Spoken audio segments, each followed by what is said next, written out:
Good afternoon and welcome to Michael A. Carroll Stadium in beautiful downtown Indianapolis for today's AUDL Midwest Division matchup between the Indianapolis AlleyCats and the visiting Detroit Mechanix.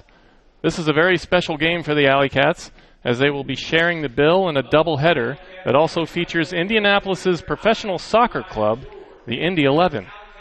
This is only the third season for the 11, but in that short time they've garnered solid support from the community, and now they are graciously sharing that support with the AlleyCats.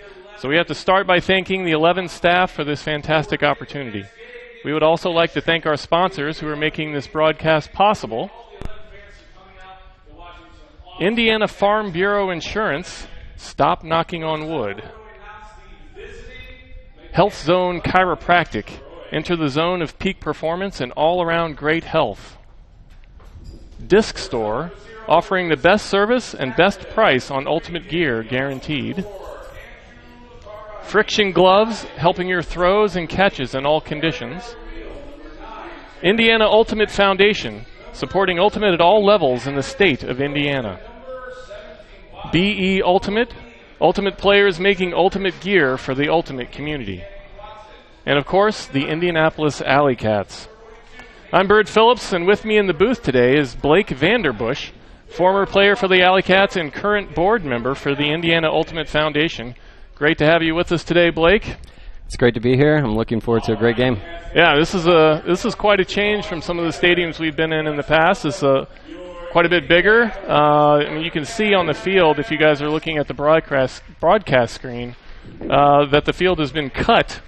So on the far side of the field, you see you can make out, I think, little orange dots where that's the width of the field. I don't know exactly what the width of. So for the AUDL, it's 53.5 yards. Yeah, the soccer field that we're playing on here is definitely a little bit wider than that. But yeah, you can kind of make out the orange cones there, and you have the pylons in the end zone. Yeah, and they marked the pylons down, and they drew a white line from the box of the soccer field so that the players will be able to see the goal marked pretty easily. But that far sideline, you know, it's going to be interesting to see if they can grow accustomed to that. Yeah, you try not to look down too much when you're going to catch the disc. You're usually attacking the disc and looking at that, but it'll probably be a bit of a challenge for the referees to actually make calls. Yeah, it may be harder for I guess they're the ones who have to know more than anyone. Yeah, so. Definitely.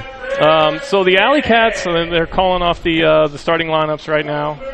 The AlleyCats are in an interesting position this week. They come into this game at 3-3. They are 2 points away from being 5-1 on the season. They lost 2 games back-to-back weeks by 1 point against Minnesota. But then, you know, so I guess obviously their mindset after that game had to be pretty poor. But then they came in last week and played a home game against Pittsburgh, who's a really good team, a team that everybody thought might challenge Madison for the Midwest title this year. And they beat them soundly. Yeah. So, I mean, you know, explain to us how that happens. The Minnesota games, I don't want to take anything away from Minnesota. They're a really good team. I do not think the AlleyCats performed to their potential. I know they were definitely disappointed after those games. It looked bleak as far as their playoff chances. They had to beat teams that they've never beaten before, like a Pittsburgh.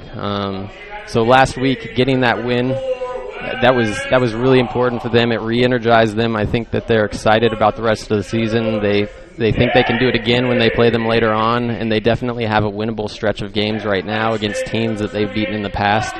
I think the next 5 games are all winnable games in their mind, starting with the Detroit game right here. Yep. Okay, so we're going to take a minute for the national anthem, and then we will be back.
And we are back. Sitting next to me, as always, is our relentless producer, Heath Shanahan. Up top, we have our cameraman, J.C. Swartling and Nevin Marketan. Thanks to those guys. We're ready to go, and so are the teams on the field. So here are today's starting lineups. Number one, these are both the offensive starting lineups. For the AlleyCats, we have number 1, Keenan Plew. Number 2, Rick Gross. Number 3, Cameron Brock. Number 4, David Hortemiller. Number 5, Aaron Schwartz. Number 22, Kyle Cox. And number 78, Michael Ames. This is the starting defense for the Detroit Mechanix, brought to you by BE Ultimate. Alex Gilson, number 14. Number 17, Wazdi Grimaldo. Number 27, Brandon Thomas. Number 28, Channing Tang. Number 29, Andrew Tang. Number 37, Colin Hindi. And number 42, Nathan Champeau. Those were our starting lineups, brought to you by BE Ultimate, putting a different spin on ultimate apparel by focusing on high-performance fabrics, quality workmanship, and rapid turnaround time. They are ultimate players making ultimate gear for the ultimate community. Visit their website at beultimate.com. So we may have some fans from Detroit watching this broadcast today. I'll say in advance, I'm going to do my best to get the names correct for the Mechanix players. I apologize if I get any of them wrong. And of course, I'm going to do my pregame apology to Spencer Loskar, the AlleyCats player whose name I get wrong every single time I say it almost. So I always like to apologize to him before the game to get it out of the way. And we're going to have the poll. The AlleyCats will be receiving and moving from left to right, wearing the dark green home uniforms. The Mechanix will be moving the other direction, obviously, wearing the away white. So Blake, as we wait for this first poll here, we talked a little bit before the game about how the second half of this season is shaping up to be a little bit rough for the AlleyCats. They've already played 5 home games, which means the last 7 games of the year they're going to be playing 5 away games. This is a game that they really have to win today in order to move into that second half with some good momentum. Definitely. I think it'll be important to win this game. The AlleyCats definitely see this as a winnable game, and it'll start hopefully a good stretch for them in these next 5 games. And here's the first poll. It's going to come down to Michael Ames, and he centers it to Cox. And Cox right to Plew. And the AlleyCats immediately get it to midfield. And you can see Cameron. And there's the shot to the end zone. And just like that, there's the score. And that's Schwartz. And he's got his first goal of the game. And there's no other way to put it. That looked easy. That was a good start. It's a little bit windy. I think it's probably windier than it looks like it's on the live stream here. But Rick Gross put up a nice throw, and Aaron Schwartz went and attacked it, and he got it right past the defender. So that was pretty good work. Yeah, that's a great start. Aaron Schwartz, he's starting today for Joey Carey, who I believe is at a wedding. The AlleyCats are also missing probably one of their top 2 defenders in Nick Hutton. So they have some guys who are gone, and usually for home games you don't really like to have that because on away games a lot of times there's players who can't make it. Sometimes that happens. So it's good to see Schwartz able to step in and right away get a goal. Yep. And Spencer Loskar with the poll. I got his name right. That's a little bit unusual. Nick Hutton typically does most of the polling, or Travis Carpenter. But Loskar gets it down the field. And right away the AlleyCats with the double team. And the Mechanix get it through the center of the field. And that is Stacklin. And there's the first turnover. David Picone unable to handle that one. Like we talked about, the wind is a little sketchy out there, and right away the AlleyCats give it back. Little rushed there by Nate Page. Yeah. So the offense had a good start. The defense, not so much on the offensive side. And here's Hubbard. And he gets it down the sideline. It's knocked away. And that was Loskar. So now this is Nate Page going to bring it in for the AlleyCats. Gets the backhand through the middle of the field. And Gross now with it again. We saw him on offense already. He's running both ways today, as he usually does. Definitely missing a few cutters, so Rick Gross will have to play both ways. Be that athletic big who gets some Ds on defense and also helps the offense out. And he gets the put, and it's Loskar. And I think he's on the line. No, they call it a goal. So that's Rick Gross with his second assist of the game, and that was a beautiful throw and a great adjustment by Loskar to catch that. Yeah. And we'll see the replay coming at us here, and you can see it kind of breaks in the wind, and Loskar had it. He didn't know he had that. It was a good read. That's definitely one of Detroit's better defenders there. I think that was Eric Hubbard on the D. So the fact that he got that around him, he read it a little better than him. That was really good for Spencer. So the AlleyCats up 2-0 with less than 2 minutes gone here in the first quarter. DiscStore.com is a proud supporter and sponsor of this broadcast.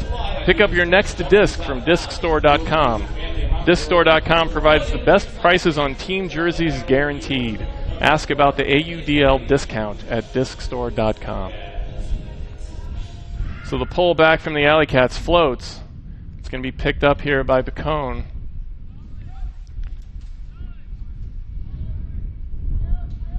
Here's Hubbard with it. And it's knocked away. There's some contact there, but they're going to give it to him. A little surprised that wasn't a foul, but Carlton Anchor comes up with the D. So now the AlleyCats D-line, we'll see what they can do. As they look for the first break, and it looked like, well, he got it. Yeah. I thought that was on the ground, but he scooped it.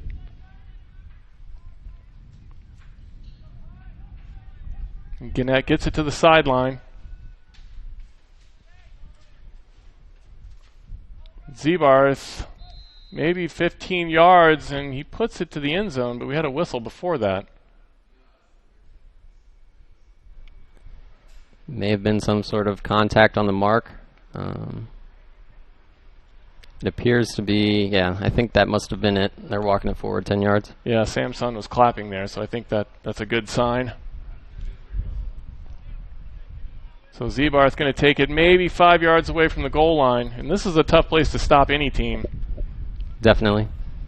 He gets the dump, and that was knocked away, and I say that, and then they get a turnover. I think it may have been partially foot blocked by the Detroit defender. Yeah, definitely. So now Detroit, and there's a big pump down the field, and that's going to be up in the air, and that's going to be knocked away nicely by the AlleyCats. Number 30, Wally Kaspersky.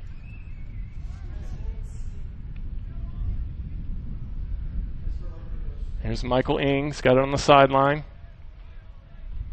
And they swing it, and there's a drop again. And I have to wonder if the wind didn't pick that one up again. It looked like it flattened out. Definitely going to play a factor today. Yep, and right away, Detroit takes advantage, and they cut the lead to 1. Now 2-1, the AlleyCats, with 8:15 to go here in the first. And that was a nice recovery by Detroit. Yeah, they had a few turnovers there. It was a little sloppy play. You should expect some of that going forward with the win today. Yep. But they definitely took advantage at the end. Yeah, the AlleyCats looking for that first break of the game and unable to get it. They had an opportunity. Pushed it right down to the goal line, and maybe because of my comment, they turned it over. Yeah, and, you jinxed them. Yeah, and the Mechanix come right back with a nice score.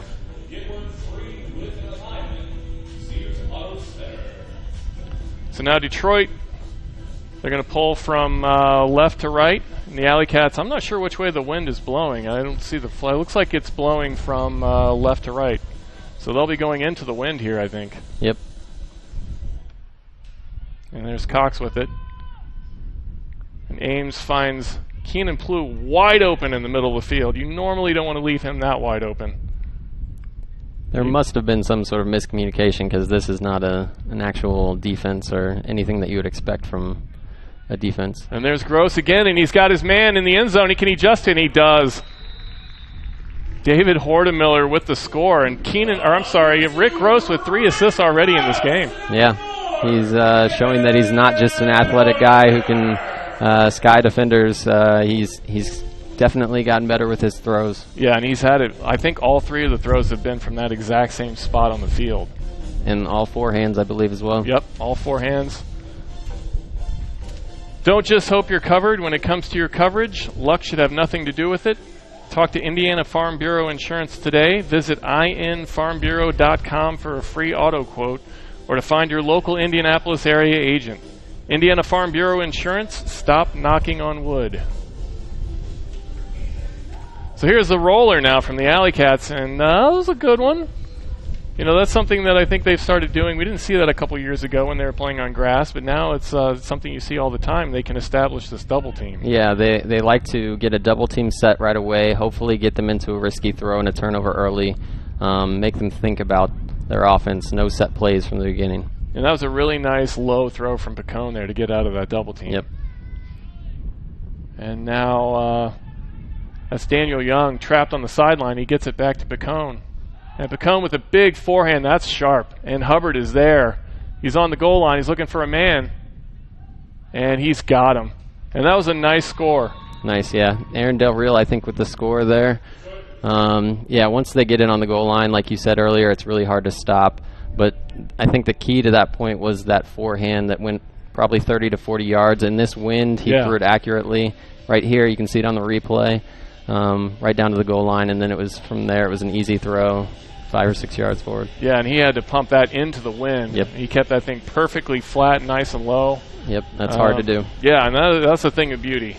You know, I think we were talking a little bit before the game about where, you know, if you're watching this on the live stream, you really don't get a sense of what the wind is doing. Yeah. But yeah, that throw, that was a great throw. Yeah, we have a view of a few flags here, and at times they're definitely, you can tell that the wind is picking up, but it's also swirling because it's changing directions every once in a while. Yeah, and you know, I was wondering before this game started if the size of this stadium was going to maybe cut some of that wind down, but the direction that it's coming in, you know, there's no luck. Yeah. So now the AlleyCats going to bring it back into the wind themselves. Here's Keenan Plew with it in the middle of the field. He wants that backhand. And wow, did he get that? Yep. That was a great. And immediately, yes, you know, sometimes that's the way it works out. Yeah, we talk about conservation of greatness sometimes, where right after you make a great play, sometimes your heart rate spikes and your adrenaline gets up and you make a bad mistake. And there's a great D by Michael Ames. Well, you don't say that very often. No, he usually doesn't have as many opportunities, but he can definitely play D and get up. So, yeah, we need to find out if that's his first D of the season. And may very well be. Keenan Plew just puts it on the ground. Looked like he wanted to fake forehand, but just slipped out of his hand. Yep, he was switching hands, I think, and got away from him. And let's see what the call is. Yeah, they called him out. I thought he did the splits there and was able to get it, but I think he may have been bobbling it as he landed, so that was probably the reason for that. Yeah, that was Champeau. He didn't have control. And here's a big backhand down the field, and it's caught. And that's David Hordemiller right to Keenan Plew for the score. And great adjustment from Hordemiller. Again, that throw into the wind. Yeah, that'll be big. Ames likes his backhand, and that was a perfect throw there. Really opens it up. I know Hordemiller will get the assist there, but the bigger part of that was definitely Michael Ames. Yeah, Ames backhand. with the hockey assist. Yep. Way down the field, and now the AlleyCats double up the Mechanix 4-2. Still early here in the first quarter, though. So now we'll see what the Mechanix can do coming back on offense. And, you know, it hasn't been a really high-scoring game so far today. We've seen the AlleyCats. They've put up some big numbers in the last few games. But today, you know, I don't know if that's going to happen because of this wind. Yeah, it's still early, though. I think they're probably happy with their lead, but they're definitely going to want to extend it. So now Picone comes down. And there's Stacklin. He wants that left-handed forehand. So I'm going to ask you as a former player, is it harder to defend the lefties?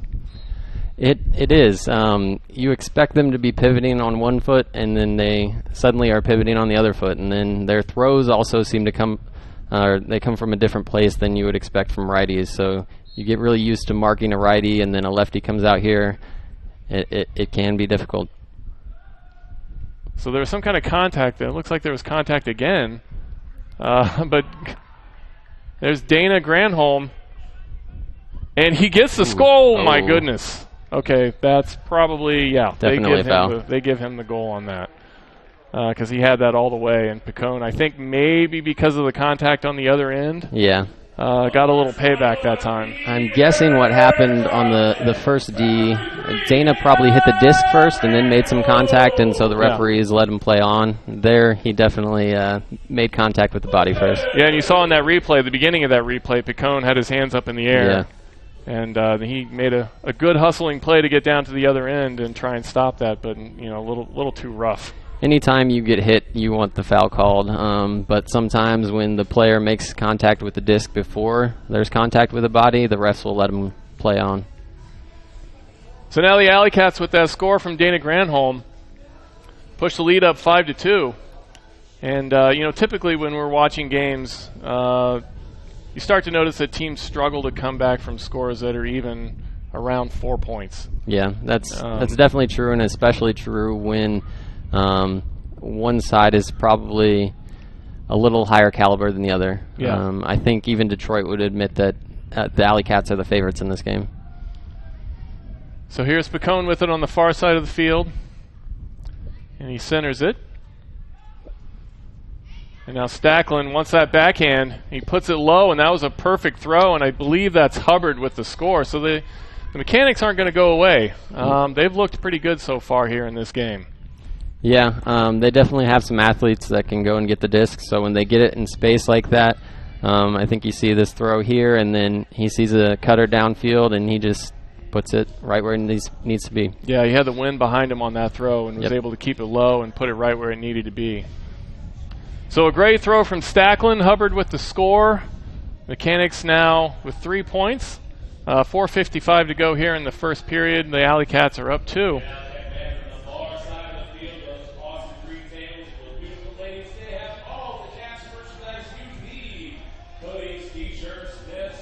So the Mechanics now with the pole. And that pole into the wind. And that is a really nice pole. It gets it down to the end zone. It's centered to Cox. Cox has the double team coming at him, gets out of it. And here's Brock, wants that forehand. He runs into some trouble, though, and Ames able to catch up with that. And Schwartz with a big pump down the sideline. And there's Rick Gross. You know he's going to catch up to almost anything. Yep. And Gross wants that fourth assist. And he does not get it. Maybe pushed that a little bit too much. I think he was running out of time, though. Yeah, he was definitely worried about the stall. He didn't have many options behind him, so he decided to throw it towards somebody in the end zone. Yeah, that's a tough place to help a guy out, too. They're right in the corner on the end zone. Yep. So, unfortunately, the AlleyCats unable to take advantage of that good offensive set. Now, just as I say that, the Mechanics turn it right back over. So they will tap in from the center line, almost doing the AlleyCats a favor, allowing them to set it up a little easier. And there's Ames with the assist to Cameron Brock. Cameron Brock gets his first goal of the game, and the AlleyCats now up 6-3. Yep. Off of this turnover, Michael Ames bringing the disc up. He can break most defenders, especially with that backhand around. That's probably his first look. So Cameron goes to that space just knowing that it's going to be there. Today's broadcast is sponsored by Dr. John Rimple and Health Zone Chiropractic. Proud to support and provide peak performance for Ultimate in Central Indiana. Visit us online at healthzonechiro.net. That's healthzonechiro.net. Yeah, I mean, if anybody knows where to be in the end zone, it's Cameron Brock, right? That's definitely true. So I'm trying to see who just pulled that. I believe it was Peter Carlton. Carlton, yeah. Number 21, Peter Carlton with the pull this time. That's Daniel Young, and he gets it to Lucarati. Lucarati sees a double team, is able to get the dump, and Young with a sharp forehand. It's a little bit of a junky defense from the AlleyCats, but I think now they've broken through. They'll probably go man after this double team. After this double team. After the double team, okay. yeah.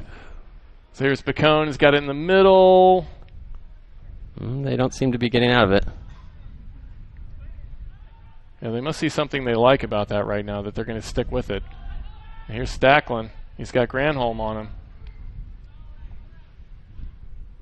And Picone looking for that forehand. He gets the dump, and it looks like there was contact. Yep, contact on the mark, Yep. 10 yards forward. So it's going to be Picone who steps it off, and he's going to start maybe 10 yards from the end zone.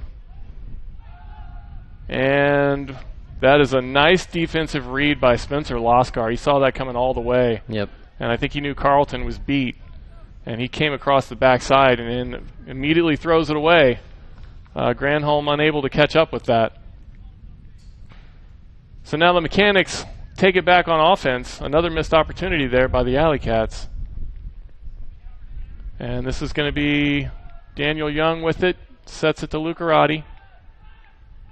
And not a lot of movement from the Mechanics on the back end of this. No, but the last one's the one that counts, yeah. Yep, that's right. So working the middle of that offensive set is Picone, and he gets the score.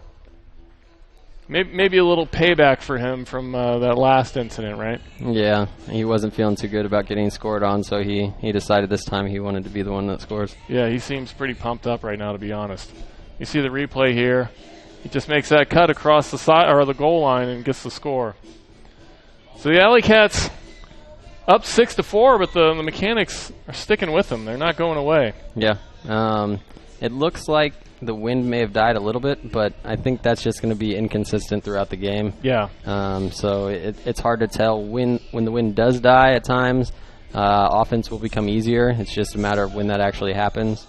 And when that does happen, teams can make runs. Yeah, and the sun hasn't broke on the field yet, but it does look like the cloud cover is a little bit less than it was at the beginning of the game. So hopefully the wind dies down and the teams are able to settle in and get comfortable.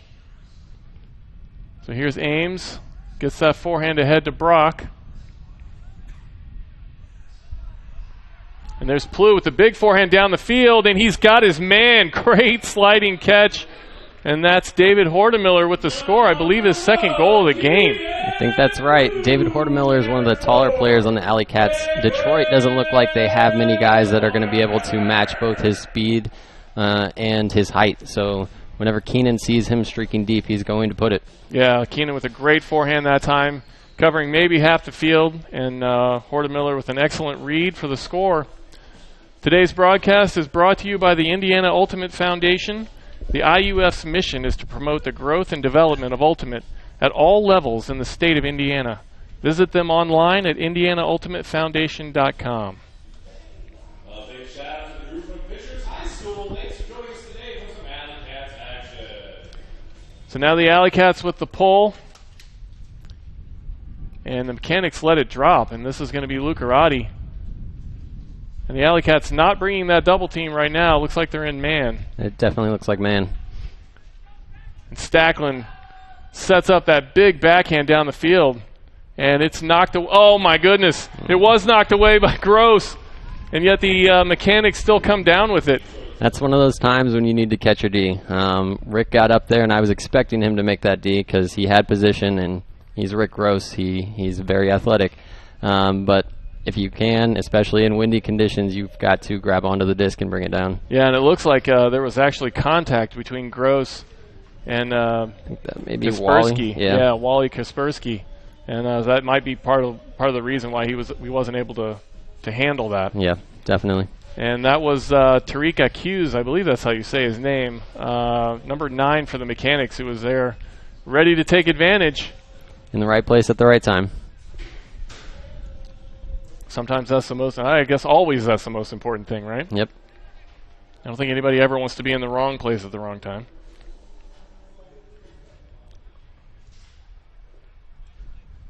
Okay, so I just got a correction on Wally's last name. Kasper Zicki. Thank you. That's worse than Laskar. Yeah. I wasn't positive on his name either, and I've known him for probably longer than you have. So here's Cox, gets it to the sideline with Schwartz with a forehand. And the D by Hubbard. And Hubbard was all over that. So now the Mechanics going to look for a break opportunity. They're going to have to go the entire length of the field in about a minute. And it looks like we had contact that time. So the Mechanics going to step it forward, and that's Andrew Tang. And we have another whistle almost immediately. It's an unfortunate call if there is one, because Michael Ames came up with a big layout D on that one. Yeah, we had an offensive foul, so the AlleyCats are going to take this. Oh, I'm sorry. No. Yes. They will maintain it. And Heath, our producer, letting me know that they're just going to step it back to the goal line. So the Mechanics still have possession, and very quickly getting it down the field. And here's a huge backhand. And that, well, I was going to say it's going to sail long, and it's actually caught by the AlleyCats. Great D. And they call the timeout with about 13 seconds to go to see if they can get an opportunity to get one more score in this quarter.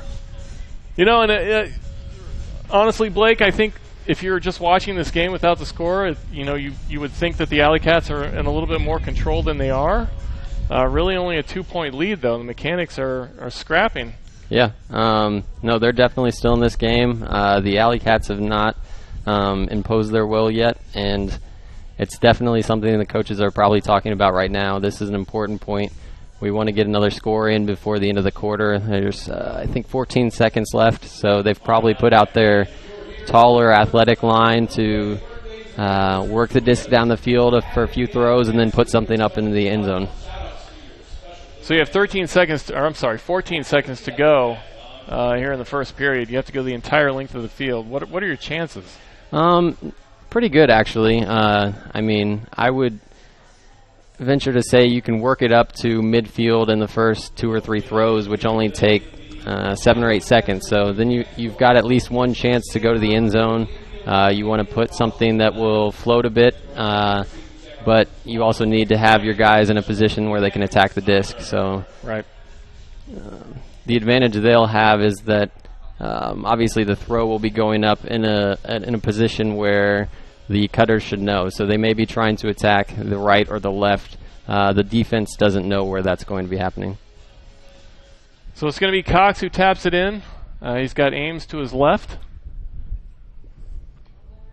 And we will wait for the referees to set this. And Cox starting, looks for that forehand, and a nice cut. He gets it to the center of the field, and he's going to have to pump this. That's Carlton. And there's the backhand from Cox, and that's going to hit the ground. So now the Mechanics, and I believe that's the end of the first quarter. I think we had maybe a little issue with the clock starting there, but once that hit the ground, I'm pretty sure that was the end. Yep. So the AlleyCats now up 7-5 still, looking for that last opportunity, but that's pretty difficult to move the entire length of the field in this wind and get a score. Yeah, the wind definitely plays a factor. The AlleyCats did come through winning that quarter, and I'm sure that'll be a goal of theirs, is to win each individual quarter. That's always something that the coaches harp on. So they'll be happy with that, but not satisfied since it's only a 2-goal differential. Yep. And we will be right back for the second quarter. Hi, I'm Adam. And all my life I've been considered a pretty lucky guy. I'm House. Ah, thanks. For starters, I get upgrades everywhere I go. And I just win things like all the time. And the winner is this guy. But you're not this lucky. No one is. So talk to a Farm Bureau agent today, because when it comes to your coverage, luck should have nothing to do with it.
back here getting ready for the second quarter. AlleyCats up 7-5 against the Detroit Mechanix.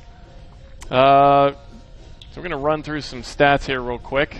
Rick Rose with a hot start, had 3 assists, all 3 forehands. On receiving end, it was David Hortemiller who had 2 goals for the AlleyCats. That's a name you typically don't hear as the leading scorer, but he was in the right place at the right time and had that great sliding catch on that reception from Keenan.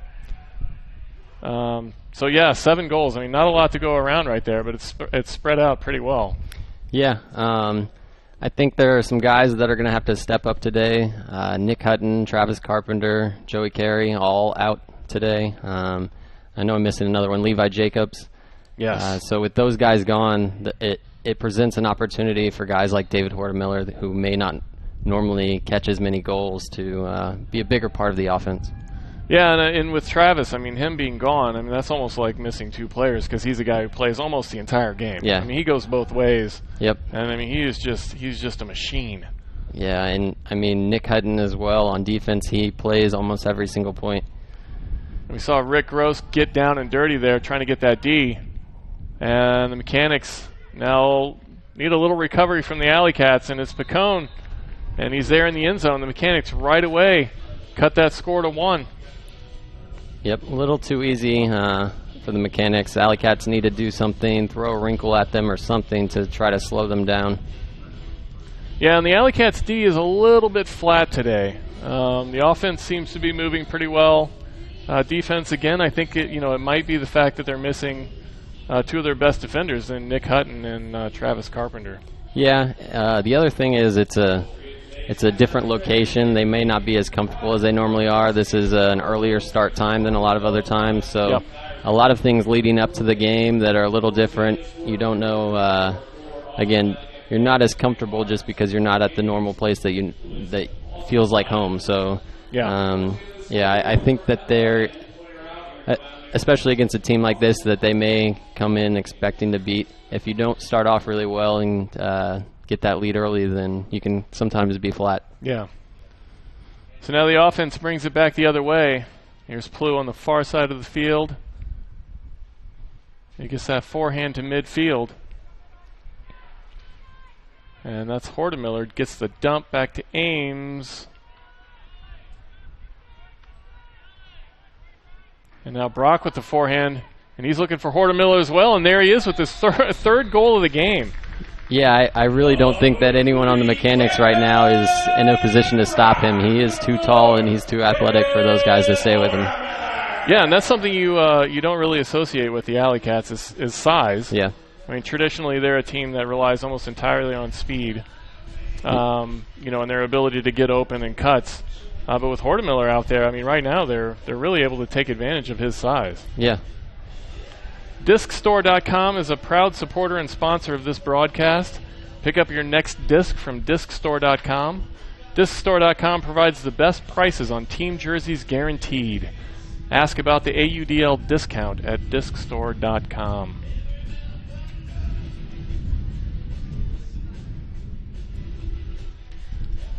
So the AlleyCats now with the pole, going from right to left. And the Mechanics going to see if they can capitalize on that hot start they had here in the second quarter. There's Lucarati. And looks like they were working out a double team there. And that's Hughes, gets it to Picone. And Lucarati's not going to get that. Picone put that forehand out and it just floated. Yeah, that's on the thrower there. Again, in this wind, sometimes cross-field throws, you're used to throwing upfield and downfield, but when you throw cross-wind, it's suddenly a different type of wind that you have to account for. So we see if the AlleyCats can get this break. And there's Kasper Zicki. And that backhand rolls. So the AlleyCats not able to take advantage, and again, the defense, they just looking a little flat. Their offense is, out of sync, and the Mechanics going to bring it back the other way. I won't be surprised if there's another D that the coaches might call a timeout to try to sub in the offensive line. because the defensive line right now is not getting it done when there's a turnover. Yeah, they're struggling. And we have another contact call. So here's the double team. Now, are they? It seems like they're running more double teams than normal. Are they doing that to try and help the defensive line? A lot of times you do it against teams that don't have the high-level throwers. So if you're going against a Madison with an Andrew Brown or even a Chicago in the past years with a Bob Lou, you're not going to be able to get many turnovers with that, but they feel like they can get some turnovers against this Detroit team. So Detroit now with the timeout, and they're going to see if they can set something up to try and cut this score to 1 again. And yeah, you're right. I mean, what does the AlleyCats do in this position when their defensive line is struggling and they can't get anything going right now? They've definitely gotten some turnovers. It's just a matter of using the turnovers that they get. I think you'll see some more timeouts from the coaches when that happens. They'll be shorter on their leash. When they get into high stall situations especially, they'll want to call that timeout, get in that offensive line. Don't just hope you're covered. When it comes to your coverage, luck should have nothing to do with it. Talk to Indiana Farm Bureau Insurance today. Visit infarmbureau.com for a free auto quote or to find your local Indianapolis area agent. Indiana Farm Bureau Insurance, stop knocking on wood.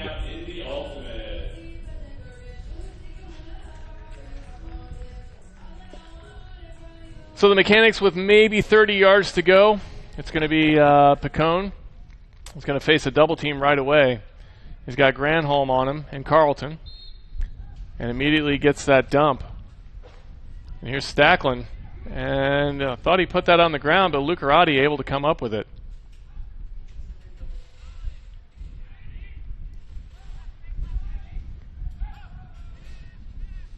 And there's a flip over the top. Daniel Young able to catch it for the score. And the Mechanix now 7 points to the AlleyCats 8. And, we said it before, they're not going away. Yeah, I was a little surprised that the AlleyCats went with a zone that deep and that close to the end zone. It's tough to actually make stops because, in general, a zone, you're leaving somebody open. And when you're that close to the end zone, you don't usually have to throw it that far to get it to them. Yeah, and it looked like Young was uncovered there in the corner. So I think they probably held with that a little bit too long. They should have fired out of that and gone man-to-man defense, but it's easy to second-guess it after the fact. Always, yeah. Especially when you're sitting up in the booth. Right? Yes, for sure. So now the Mechanix will be bringing the pull from right to left. And we have the AlleyCats O-line on the field, and they really, the pressure's kind of on them at this point to produce. With the D-line not scoring as much as they typically do. And they've been really great about that this year with the combination of Hutton and Carpenter and Gross. But, when your defense is struggling, it puts more pressure on your offense. Yeah. The offense feels like they have to score every single time, or else if their defense isn't converting on those turnovers. Here's Sam Sun, who's working the handling position mostly for Joey Carey, I believe, today. And Plew now with it on the near side. And the AlleyCats working the disc pretty well. Ames, nobody on him right now. Yeah, they're fine with throwing it around a little bit until somebody gets an open cut downfield. And there's Plew with the forehand, and that's a nice find down the sideline. Definitely. And Ames with the forehand. He's got his man. That's Schwartz with the score, I believe, his second goal of the game. And they just worked that sideline to perfection. Yeah, that was really great patience. I think what you're going to see is the offense won't want to take as many shots downfield, especially when the defense isn't getting those breaks. So they're going to be more patient. They're going to make sure that every throw that they have is 100% throw and not just rely on those deep hucks. Yep.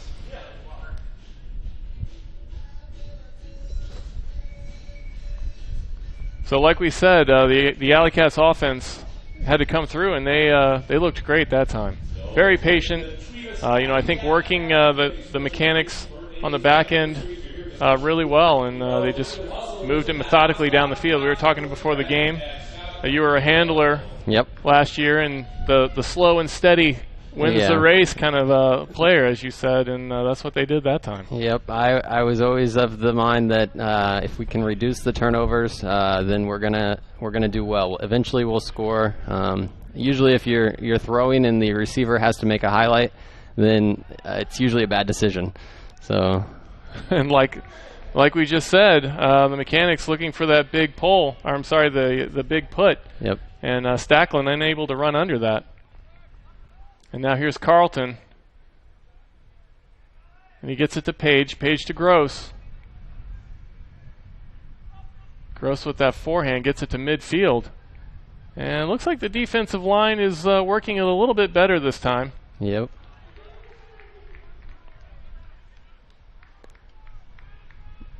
And that was Ringwood on the sideline, gets it to Gross. Gross over the top, he's got his man, and that's Granholm with great positioning. Yeah, no, and a really good throw by Gross. A lot of times when you're that close to the end zone, you're going to have the hammer opportunity because they're so focused on that force side straight in front of them that they're not really defending that far away from the disc. So if you can throw the hammer, especially in this wind, then it's going to be useful, and right there it was. And Rick Gross with the divine hammer. Yeah.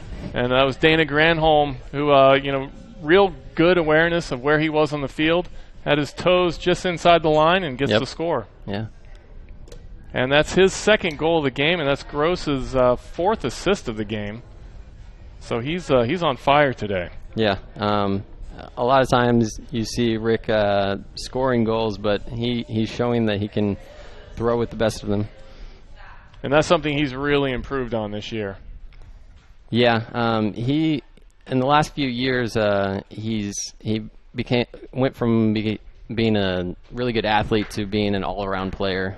He was one of the guys that didn't play in college, didn't have that background, so he was just really raw when he started, and he's just gotten a lot better. And here's Hubbard, and he finds it in the end zone, and there's a score right back from the Mechanics. And, right now these teams are trading punches here in the second quarter. Yeah. At some point, the AlleyCats are going to look to make a run. If they get one, then you tire down the offense, and then you can just keep rolling from there because either the offense has to play tired and try to score again, or else they have to put in new guys who may not be as comfortable on the offensive line. Yeah, and they got that opportunity, and they got that break with Gross to Granholm, but then the Mechanics come right back and cut it to 2 once again. We were talking about Rick Gross, and he had a really nice profile on the AUDL website this week. Yeah. Where they kind of outlined his season that he's had so far and his history. It's great to see that an AlleyCats player, especially a younger guy like him, who's worked so hard, and to get that recognition is really great. Yeah, Evan Lepler and his write-up that he does each week, people are finally starting to take notice that Rick Gross is more than just a really good athlete. He's an all-around player, and he's a big part of the AlleyCats' success. So here's Ames with the forehand across the field to our man Rick Gross, and he gets it ahead to Brock, and Brock to Plew. We say that a lot. And there's Ames, and he puts one in the air. It's going to be up in the air, and look who it is. Look who it is who comes down with it. It's Rick Gross.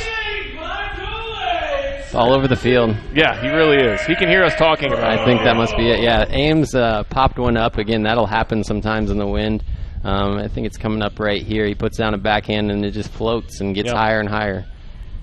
And in that situation, if you have a group jump like that, and Gross is in the middle of it, he's almost always going to come down with it. Yeah, sometimes it's better to be those people in the back where you can see it coming and then attack it. Yep. Today's broadcast is sponsored by Dr. John Rempel and Health Zone Chiropractic. Proud to support and provide peak performance for Ultimate in Central Indiana. Visit us online at healthzonechiro.net. That's healthzonechiro.net. Now the AlleyCats bring the roller, and it's knocked down nicely by Detroit. So they get good field position here to start this possession. And there's a Hughes across midfield, and he wants that backhand, and he's got Young. Young with a nice find at Picone there. And really, the AlleyCats defense again on their heels here against a Detroit team that's not typically known for their offensive prowess. Yeah, definitely. And I think we're going to have contact there. Yeah, it looks like there was a push from Carlton. So Detroit going to get this on the line, and, you know, again, this is a tough spot. Here's Young. He's got his man, and he puts it on the ground, and it's knocked down. I believe, I want to say that was Loskar? It might be Wesley. Is that Wesley Growth? I'm not positive on that one. And and Granholm comes up with that. That floated, and he was there in the right place at the right time to save that possession. The offense always has the advantage on throws like that because they're looking back at where the disc is, whereas the defender's usually looking at the person they're defending. And that is Granholm on the other end. He saved that possession and comes down with the score, and that is his 3rd point of the game. Yeah, big game for him. Yep. This is his first year playing, but he's been playing for a while. He's a nice addition this year. Yeah, and that's the second break now of this quarter for the defense, and maybe they're starting to gel a little bit. You know, these are guys that typically aren't on the field together a whole lot, and you know, maybe they just needed some time to kind of get a feel for each other so that they can start getting those breaks. And now the AlleyCats up by 4, 12-8. Here with 5:20 to go in the second. Now Granholm is a guy, you know, I saw him in a practice before the season, and he ran down something. I don't even know where the throw came from. I just saw him break on it, and he is fast. He's a fast guy. He's probably better at straight line speed than he is at getting up for it. He's not going to be like Rick Gross skying people, but if it's put out in front of him, he can go and get it. He may take exception with that, though. Yeah, he might. He may hear you say that. Yeah. Have to show off his ups. Yeah. I was going to say, actually, he reminds me a little bit of a guy like Gross. Yeah, speed-wise, I would definitely agree. But I think he has a little bit more of a background as a handler, whereas Rick came in being a cutter, essentially, and like never much handling experience, although he's getting better at that. But they're both very fast. Yeah, decent size, just unbelievably athletic. You know, the kind of guys that you really want on your team, obviously. Yeah. And here's a cues for the Mechanics. And the Mechanics now across midfield.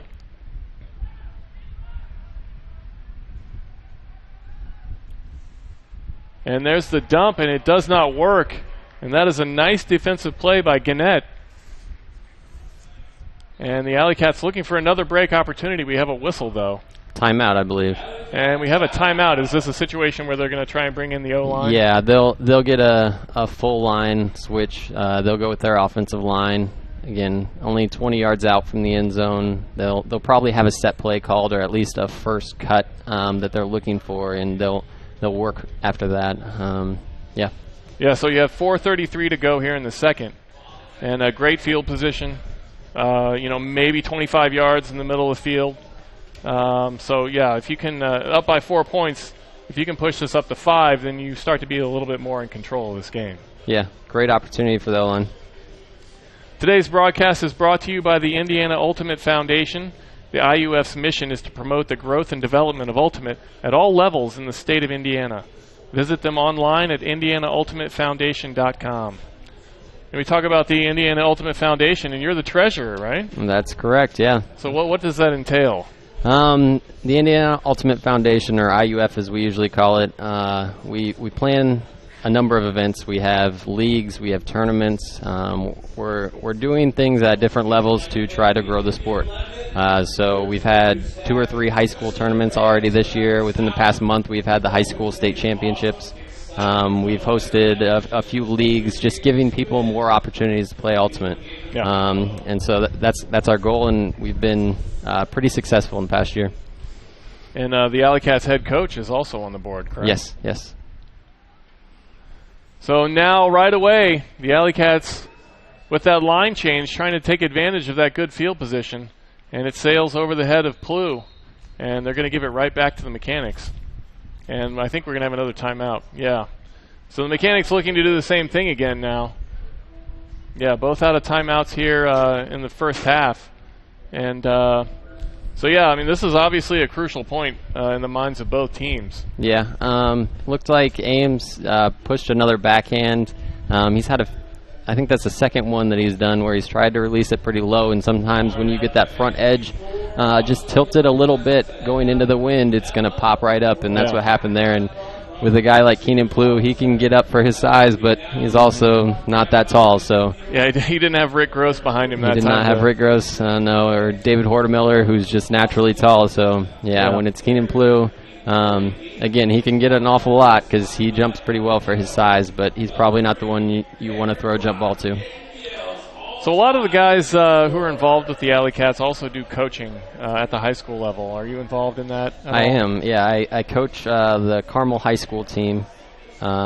We ended up second place at the state championships. Again, it was at the end of April, I believe. We lost to Center Grove in the finals, and Center Grove, they have a really established program. They're really they've won it the past several years, and a lot of these guys actually played previously for Center Grove. Carpenter, I think. Carpenter, Nick Hutton, Keenan Plew. A number of these guys have played at Center Grove. Levi Jacobs even. So now the Mechanics back down the field really quickly, and that's Del Real who caught that on the sideline, and now he gets it back to Hubbard. And Hubbard gets it through the double team. And here's Picone. So the Mechanics quickly getting it down the field. That was Young to Stacklin. Stacklin to Hubbard. And Hubbard puts it on the ground. Hubbard's a guy who goes both ways. Yeah. He's one of their higher scoring players. You'll see his name on the stat sheet quite a bit. He just looked like he rushed that throw. Yeah, and you wonder at this point in a half if those guys who go both ways, like Gross and Hubbard, if they start to wear down a little bit. Yeah, definitely. And Laskar, unable to catch that. I think he thought there was contact there, and we have some pushing on the back end here with Laskar and Lucarati. Yeah. And both are jawing at the referee, but they're not going to get anything. And there's Lucarati, and he puts it in the air, and that's Del Real with the score. And the Mechanics are the ones who are able to take advantage of that crucial point that we talked about, and they cut that lead to 3. Yeah, and you usually feel like that 3 to 4 point range, 4 to 5 points, is when a team's able to really feel like they can start to control the pace. So for the Mechanics, obviously, to keep that under 5 and cut that lead to 3, that's a big deal. Yeah, the Cats will not be happy with this score, with this margin going into half. So I would expect in the next 3 minutes that they're really going to press to extend that lead a little bit. Yeah, and they use that timeout to try and get that point opportunity, and it comes back and bites them. Yeah. So yeah, I can assume that Coach Payne's not too happy about that situation. Definitely not. But I'm sure he'll be telling them to focus on going forward now and not to dwell too much in the past. So now the pull from the Mechanics, it floats, and the AlleyCats are going to take this at the brick, I believe. Yep. And it's going to be Ames with it, who's going to center this. Horizontal stack from the Cats. I'm not sure where they're going to place this. They don't have it marked on the field. I think that was just an arbitrary placement. Yeah, it was an educated guess. Yeah, close enough, yeah. Right?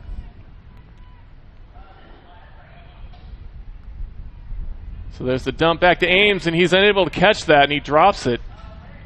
And the Mechanics can have great field position here for this break. And this gives them the opportunity to cut this score to 2. And they do. And, again, with your O-line having to play defense there on the goal line, that's a tough place to stop a team. Yeah, looked like Samson he got stuck there with the disc and didn't have a lot of options, and then finally he decided to dump it back 5 yards.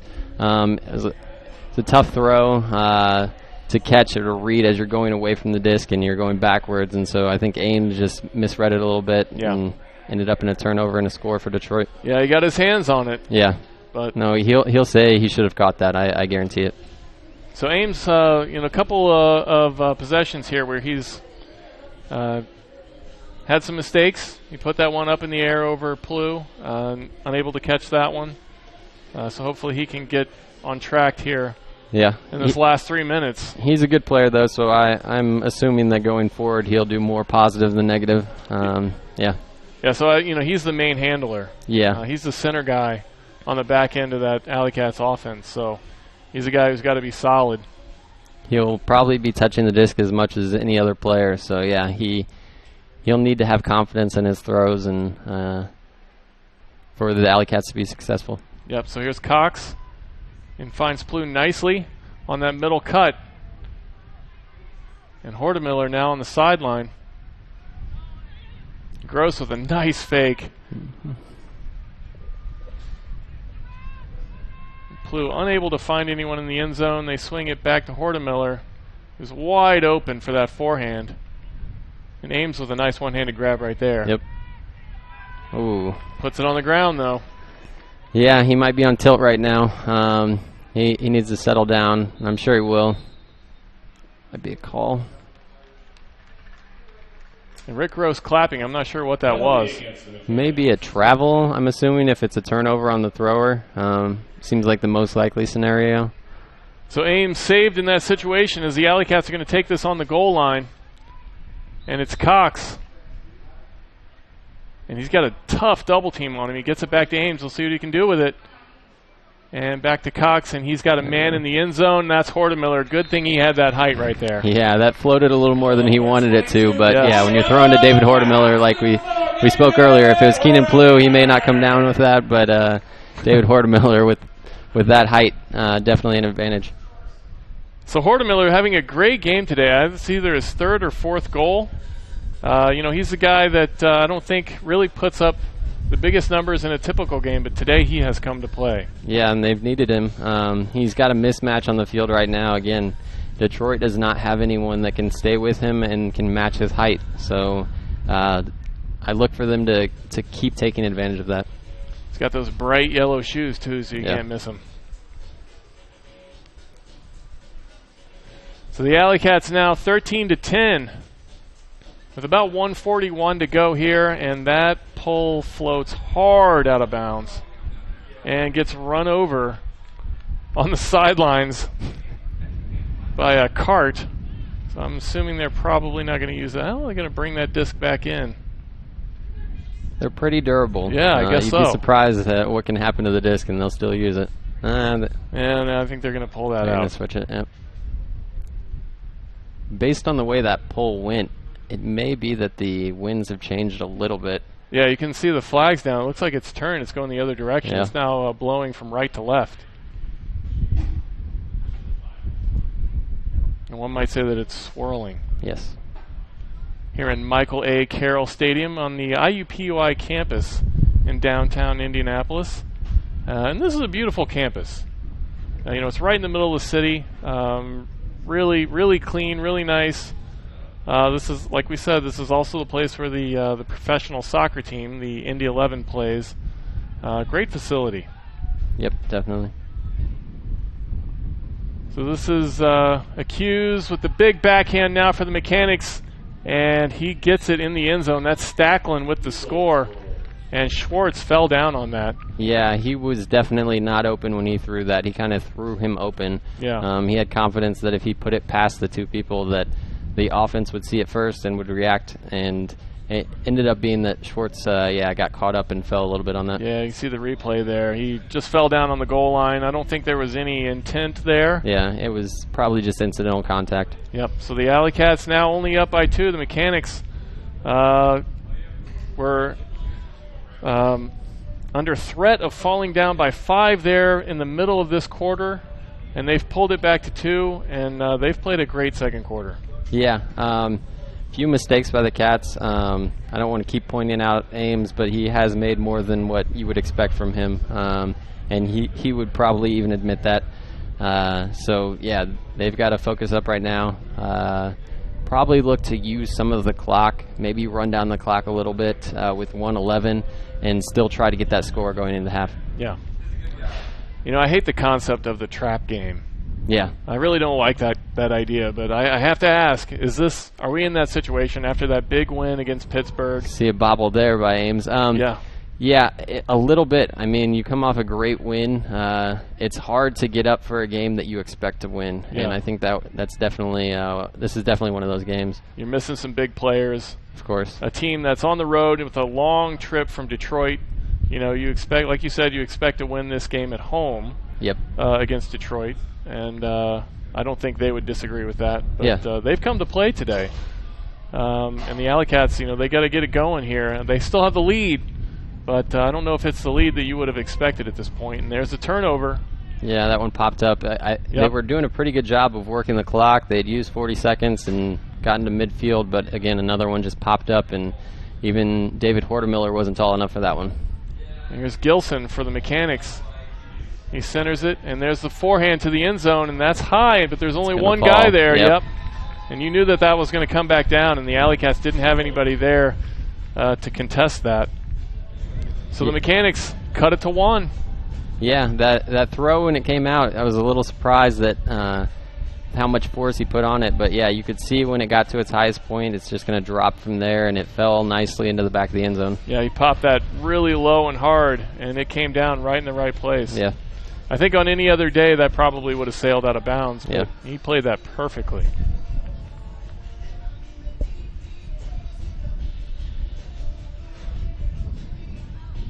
So the AlleyCats with 11 seconds to go, only up by 1 point here at the end of the second quarter.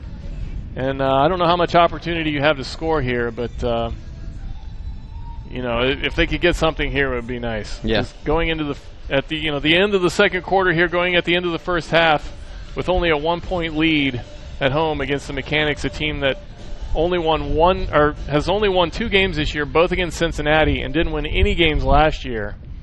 I don't think that's what the AlleyCats are expecting. Yeah, they need to make sure that they at least get a throw into the end zone, give themselves an opportunity to make a play, and Keenan puts it up deep. And Keenan with a big backhand, and it comes down to Gross, but it's knocked away perfectly by Aaron Del Real. Great play by him to prevent that score and preserve that 1 point deficit for the Mechanix. Yeah, and you know, I was thinking about this, how the Mechanix, we talked about how the only team that they'd beaten was Cincinnati, who's a team who this year has really had a hard time. Missing a lot of players, a lot of injury. They lost some guys from last year. They've played a lot of games already early in the season. They've had, I think, 2 weekends where they've had back-to-back games. So they haven't won any games. I think the AlleyCats also beat them twice. So 4 of these 2 teams' wins have come against Cincinnati. Mm-hmm. But Detroit, I mean, they have to look at the AlleyCats as kind of that next tier of team in the Midwest Division that they have to knock off. Yeah. So for them to come in here and win this game on the road would be huge. It definitely would. Again, you've hit on it. They did not win a game last year, and it's been a number of years since I've been playing. I do not remember when Detroit has beaten the AlleyCats. I think it goes all the way back to year 1 even, that Detroit may have gotten a win against the AlleyCats that year, but since then the AlleyCats have had Detroit's number. So again, this would be a huge confidence boost for Detroit.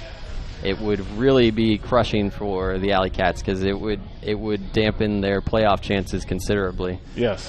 So, yeah, the AlleyCats have to come out focused in the second half. The AlleyCats had a game earlier this year against Cincinnati that it was similar, I think, to this game in the first half where they were close and they were back and forth, and then the AlleyCats were able to pull away in the second half. And I would think that that's probably what they're preaching on right now, is that we've been here before, and we can still establish this game and get a win. So yeah, and I think a lot of what happened there in the second quarter was just errors. Yeah. On the AlleyCats' part. You know, I don't know that it was Mechanix really forcing anything. They were just putting it on the ground. A lot of those throws were floating, and you know, they just were making mistakes. Yeah, and a few of the turnovers happened within their own red zone. So yeah, the AlleyCats are only 20 yards away from their own end zone, and so the Mechanix get a turnover and they're only 20 yards away from their end zone, and so it's really easy for them to put it in from that position. So they're not doing themselves any favor by turning it over in that area. So we're going to take a break here at the end of the first half. AlleyCats up 13-12 on the Detroit Mechanix, and we will be back to see what happens in the second half. Hi, I'm Adam. And all my life, I've been considered a pretty lucky guy. On the house. Ah, thanks. For starters, I get upgrades everywhere I go. And I just win things like all the time. And the winner is this guy. But you're not this lucky. No one is. So talk to a Farm Bureau agent today, because when it comes to your coverage, luck should have nothing to do with it.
That hit him, I couldn't tell.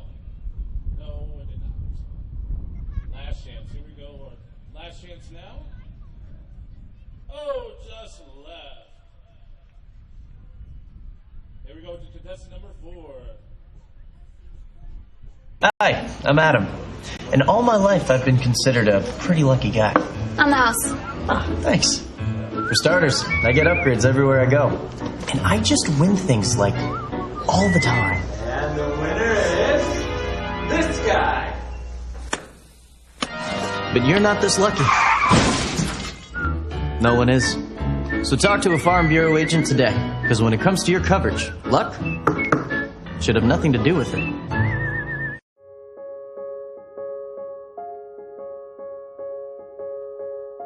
Early recognition is critical. Teaches middle school PE classes about ultimate frisbee and cancer symptom awareness. We're a registered nonprofit that advocates for an active, healthy lifestyle, body awareness, and speaking up if something is wrong. Skills that, when it comes to cancer, can help save a life. Ultimate is a fast-paced team sport that's self-refereed, non-contact, and co-ed.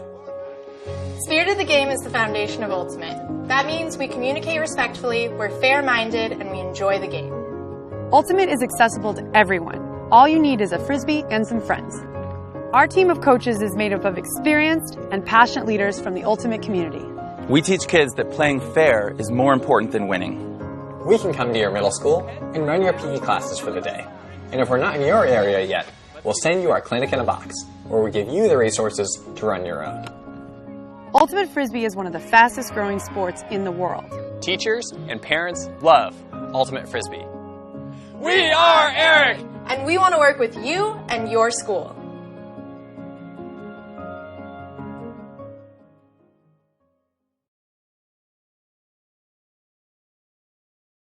Williams to Walden Nelson on the doorstep. Chicago wins! This is fun. This is exactly what the founders of the AUDL had in mind.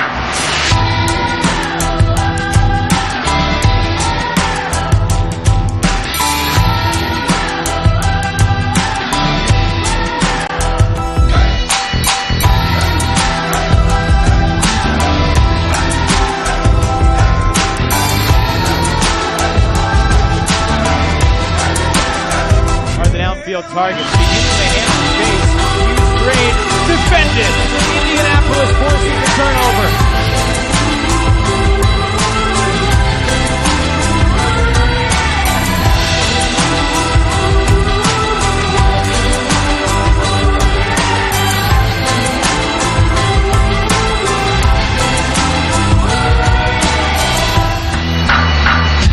It's a showdown in the Midwest Division. The Indianapolis AlleyCats visiting the Chicago Wildfire.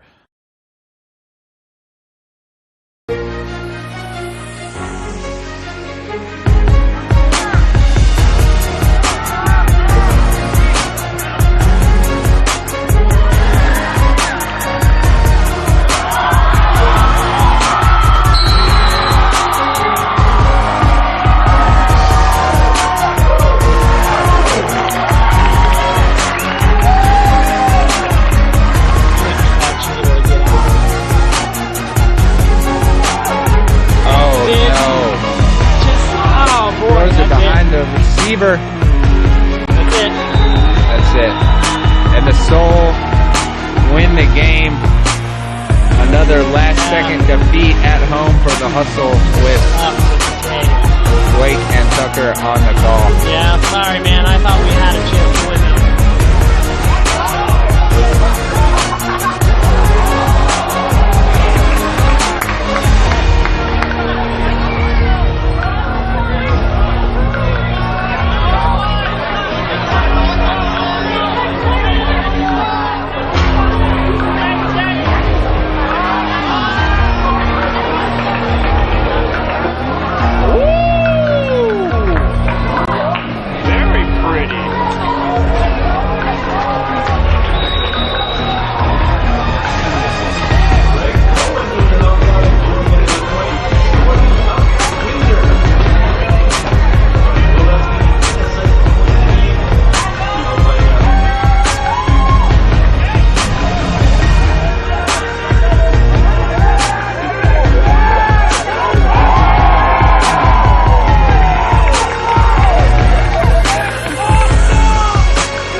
That's thrown up there. Looking for the bearded giant. Weber got it! Matt Weber! He listed at 6'6", 210 pounds, and he threw it all around there. Not to be outdone by Dave Wiseman, he makes a trailing edge catch. Grounds it out with a somersault for a score. Granby's going to get credit for the assist.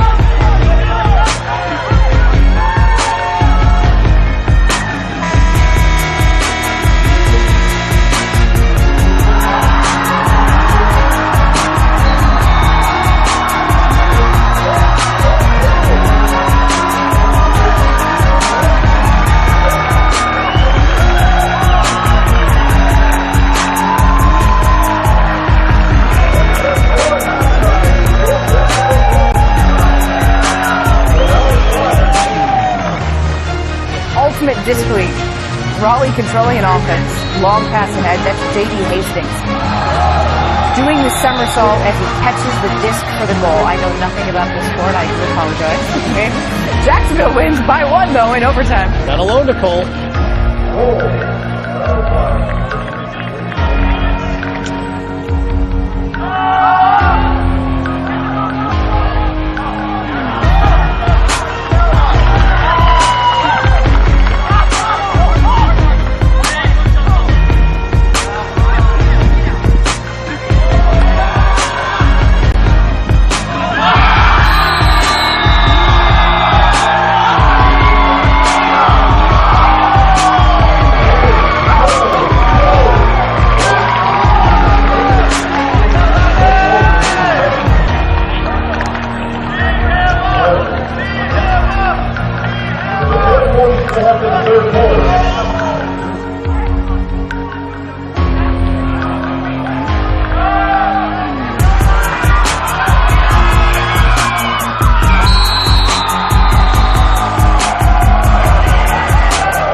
So we're back now for the second half of this game between the Indianapolis AlleyCats and the Detroit Mechanix here at Michael A. Carroll Stadium in downtown Indianapolis. First half of a doubleheader that's being shared with the Indy 11, Indianapolis's professional soccer team. The AlleyCats with a 1-point lead against the Mechanix. We were talking earlier, I don't think that's probably where the AlleyCats would like to be at this point in this game at home against a team that only has 2 wins on the season. But, you know, if you're a fan of Ultimate, this is a very compelling game. Yeah. You can go into a game, and if you go into halftime with a 10-point lead, you probably lose a lot of viewers. But when it's a 1-point game, it makes for an intriguing second half. I think it's probably a bit of a moral victory for Detroit to keep it this close for a half. Yeah, I definitely would think so, yeah. Right? So coming out in the second half, they can either gain confidence from that, or they can go into it and say, we've already kept it close for an entire half, look at how well we're doing, and then have a letdown. So it'll be interesting to see how Detroit reacts to being so close to a team that they've never beaten. Or, well, haven't beaten since the first season. Yeah, exactly. And, you know, for anybody who might be listening to this broadcast from Detroit, any Mechanix fans out there, don't be irritated by the fact that we're, you know, suggesting that the AlleyCats should have a bigger lead. I think we talked, Blake, you and I talked before this game about how hard it is to play on the road and how tough these trips from, you know, like cities like Detroit and Madison and Minnesota or Minneapolis to come down here and play. You know, it's not like they're traveling with Major League Baseball or the NBA. I mean, it's a tough road trip. Definitely. You're usually sitting in a car or a van for an extended period of time. For Detroit, it was probably 6 hours in the car earlier today, where you're not up and moving and your legs can get stiff. So, yeah, it's definitely tougher on the road, and that's why it's a little surprising that Detroit's doing so well. Again, I think some of that is unforced errors by the AlleyCats that they need to clean up, but you can't take anything away from Detroit because they've used those errors and they've used those turnovers and they've put points on the board. Yeah, I mean, really there's only one team in the Midwest Division that can expect to win on the road, and that's probably the Madison Radicals. Yeah. Everybody else, yeah, they expect to win everywhere all the time. You know, anybody else, these road games are tough. So no offense to any Mechanix fans out there. We love that you're watching this broadcast if you're out there. You know, we're just trying to say it like we feel like it is, and we'd probably be saying the opposite if we were in Detroit. That's true, yeah. So we're going to look at some stats real quick for the AlleyCats before we get this second half started. The leading goal scorer is David Hortemiller. I think we said, you know, that's a name we probably wouldn't have expected at this point, but he has had a great game. Like you said, you don't think Detroit has anyone who can match up against his height? No, he's a solid 6'4", and he can run with the best of them. So he can get up and attack in the air. And if you don't have someone who can match that, a lot of other teams will have tall, lanky guys, but those guys won't necessarily have the same type of speed that David Hortemiller has. So they can't keep up with him and stay close. And Dana Granholm, who has 3 goals, is a D-line guy. Yeah. And Aaron Schwartz, a guy who doesn't normally start, has 2 goals. And then we have 1 goal each from Cameron Brock, Rick Gross, Loskar, and Keenan Plew. And so there's some big names down there at the bottom of that list. Yeah. Who only have 1 goal, who normally you would expect to have 2 or 3, 4 at this time. Yeah, I think that they'll come out hungry in this second half. Looking to play smart ultimate. I don't think that those guys are necessarily that worried about stats as long as they're doing well. But since they're not doing so well, they'll try to impose their game on, or put an imprint on this game. So here's the pull from the Mechanix. The AlleyCats in the dark green uniforms will be moving from left to right. And Schwartz now with the disc on the far sideline. Centers it back to Ames. And Ames with a bit of a rough first half. And hopefully he can turn that around here in the second half. And Brock puts one low, and that was a nice catch by Gross, and he sends it downfield, and that's Keenan Plew on the goal line. He had Hortemiller crossing, and instead he finds Schwartz in the back of the end zone. Great find from Keenan Plew. Yeah, I think the wind changed another time, so now it's kind of going left to right. So they were working downwind there. Again, probably the biggest throw in that point was Rick Gross to Keenan Plew right here. And again, it's down on the end zone. A lot of times you'll look off that first person because you have a trailer who's wide open right there. Yeah, that was an excellent play from Keenan Plew. That's just a veteran play from the man who turned 30 last week. And he finds Schwartz for the score, and Schwartz gets his, I believe, third goal of the game. Sounds right, third goal. So a big game from him stepping in for Joey Carey today. And the AlleyCats right away push that lead up to 2. And that's what you needed to see them do at the beginning of the second half. Yeah, hopefully that that plants a seed in Detroit's mind that maybe this second half isn't going to go like that first half went. So here's Young for the Mechanix, comes down and sends it to Picone. And we said his name quite a bit in that first half. He had a couple goals, had a couple incidents. Yeah. He's a man that worked really hard in that first half, and the AlleyCats are going to have to shut him down now. And here's Hubbard. And Hubbard with the forehand. And that's Stacklin again with that big backhand. And there's Picone with the dive, and he cannot come down with it. Excellent effort, just not quite able to get there. And now the AlleyCats going to look for the first break of the second half.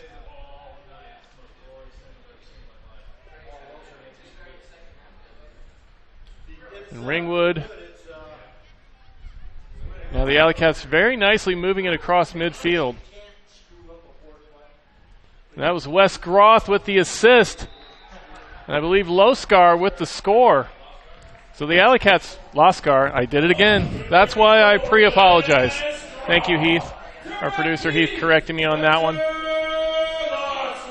Yeah. So Loskar with the score, and there's that first break from the AlleyCats, and that's what they needed. Yeah, again, I think they planted that seed with that first really good offensive point, and now with a break right away, you're probably starting to see some doubt in Detroit's mind going into the second half. It's starting to happen. They're starting to pull away, and yeah. For the AlleyCats, you're hoping, all right, let's get on a roll, let's keep scoring. And you saw right there on that replay we just saw Loskar with great field awareness. Caught that disc in midair and planted his feet over the goal line for the score. Yeah, luckily the defender wasn't too close, so he had time to milk it for a while. And the pull gets caught by the wind and sails out of bounds. We're both looking at the flags right now. They don't look too bad. I think that one just got a little high in the air and comes to the near side. And now the Mechanix will take it at the brick, which if you notice, I don't know if you can tell from the broadcast, but they've marked the brick now. Yeah, they heard that we were commenting on that, and then they decided to go ahead and mark it. Always making corrections up here. So the Mechanix quickly across midfield. And that's Watson with it. He gets the backhand. He's got a man. And it sails out of bounds. Maybe a little bit of a push on the back end, but I don't think that was catchable anyway. Yeah, I think that was out of bounds already. So the AlleyCats really quickly going to bring this to the goal line. See if they can get their second break. And that's Hortemiller, again using that height to come down with that last one. And he had some contact there. Yeah, I'm a little surprised that wasn't called. Yeah, I'm really surprised that wasn't called. And there's the score from Picone. And it seems like the Mechanix player maybe should have called that himself. Yeah. Because there was definitely contact. It's one of those tough things. It was definitely high in the stall count when it actually happened. So the refs may have been thinking more about, 6, 7. It was getting up to 7 seconds rather than thinking about that contact that happened. Right. And, yeah, as a defender sometimes, you're always thinking that he moved into me, I didn't move into him. Yeah, so, exactly. DiscStore.com is a proud supporter and sponsor of this broadcast. Pick up your next disc from DiscStore.com. DiscStore.com provides the best prices on team jerseys guaranteed. Ask about the AUDL discount at DiscStore.com. So again, the AlleyCats maybe had an opportunity to push that up to 4. And again, the Mechanix responding, and they cut the lead to 2. So we'll see what the O-line can do here.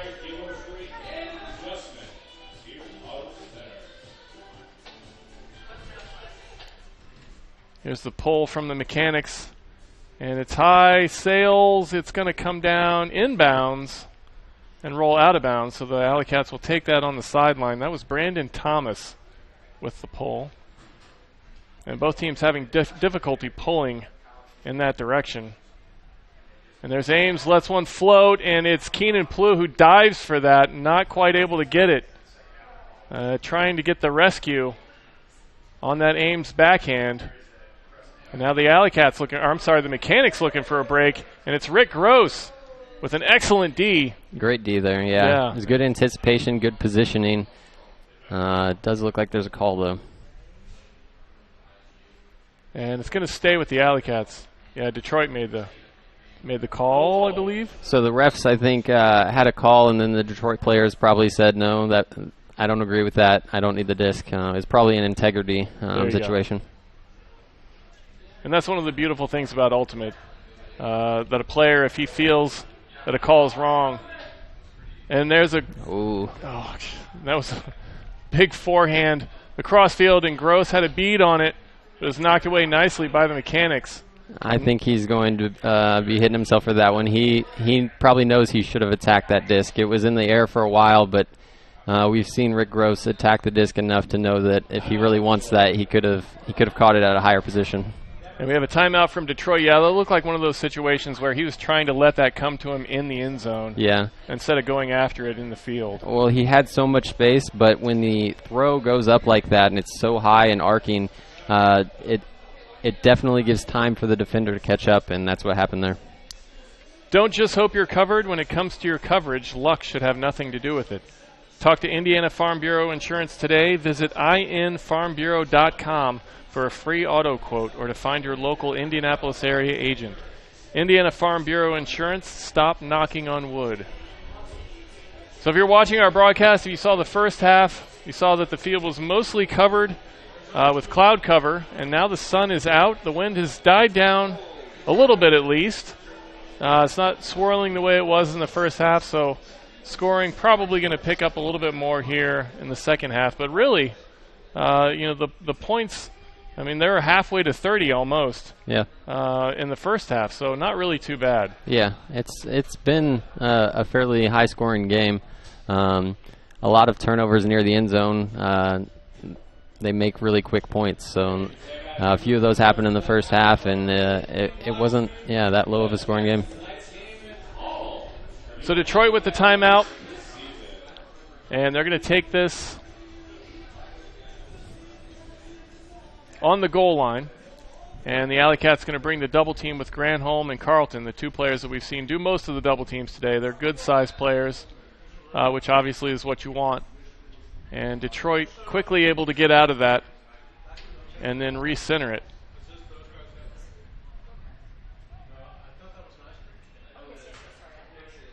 And Picone with a dangerous dump back to Young. Young makes a nice play on it. Bit of a push pass is what it looked like.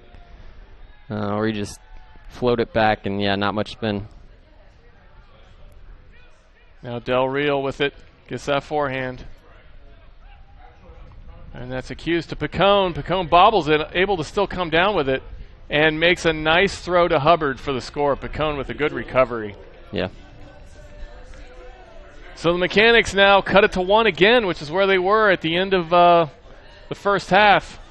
And the AlleyCats, we thought there at the beginning of the second half that they were going to put a move on it, but they're right back where they started. Yeah, Detroit is showing that they've got a lot of confidence. Okay, they think they can win this game. It's evident by the way they're playing, and they're not getting down on themselves too much when the Cats go up by 3 or 4.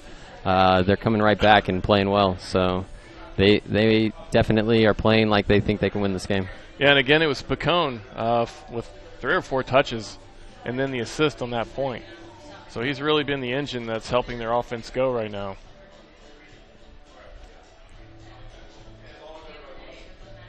So here's the pull from Detroit, and they put down the roller. And we haven't seen that from them yet this game, but that was a good one. Yeah, it looks like, they're hustling down, trying to set a mark right away on the sideline. Hopefully get a quick turnover. Yeah, they don't come with the double team there on the sideline, though. That may have been a little bit too long of a roller for them to really establish that. Yeah, and not every team loves doing double teams. Some teams don't feel like it Ooh. Oh, Brock with the forehand down the sideline, and it's Schwartz with a great effort, unable to come up with it. And Brock, again, we haven't been saying his name too much today, and he had an opportunity there, but Schwartz just not able to come down with that pass. Yeah, Cameron Brock is a guy that probably doesn't have as much confidence throwing in the wind. He's one that will on a day when it's not very windy, he'll take advantage, and he has very good throws, especially going away from him and 30 to 40 yards down the field. But in windy situations, he does not have as much confidence, so you might not call his name as much. And that was Shampoo with the push pass to the sideline. And now Grimaldo, and there's some miscommunication there, but it's trapped nicely by Andrew Tang. The Mechanics looking for a break opportunity here. They could tie this game. There's a big backhand, and that was caught by Cameron Brock with a nice D in the end zone. And just after we said we weren't calling his name, he comes up with a nice play to prevent the tie. Yeah, and then he says, I can throw in the wind, and throws a high-release forehand right over somebody. So Plough gets it to Schwartz in the middle of the field, finds Ames. And Plough now on the goal line. He's looking for a man. Nice decision to dump that back to Hortemiller. I don't think he had anybody. So the AlleyCats going to reset this here. This is an opportunity to score that they can't let go, and that was a smart decision. Cutters look a little bit tired. They're not moving very well, and so they're having to throw it back and forth in the backfield. It's a long point. So Samson gets it, and there's Hortemiller with a one-handed slide grab in the end zone for the score.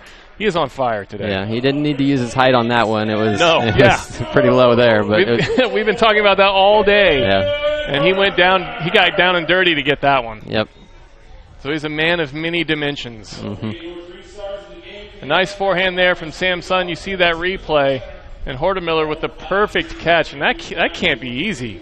No, especially for someone that tall. When you're going down low, you have to.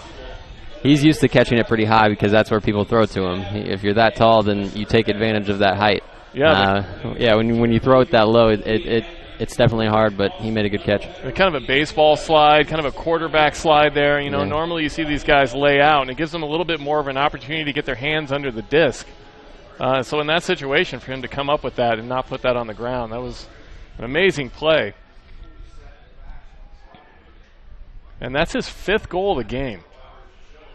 And we're still 5:46 to go here in the third quarter. So Hortemiller putting up some big numbers today and gives the AlleyCats a 2-point lead.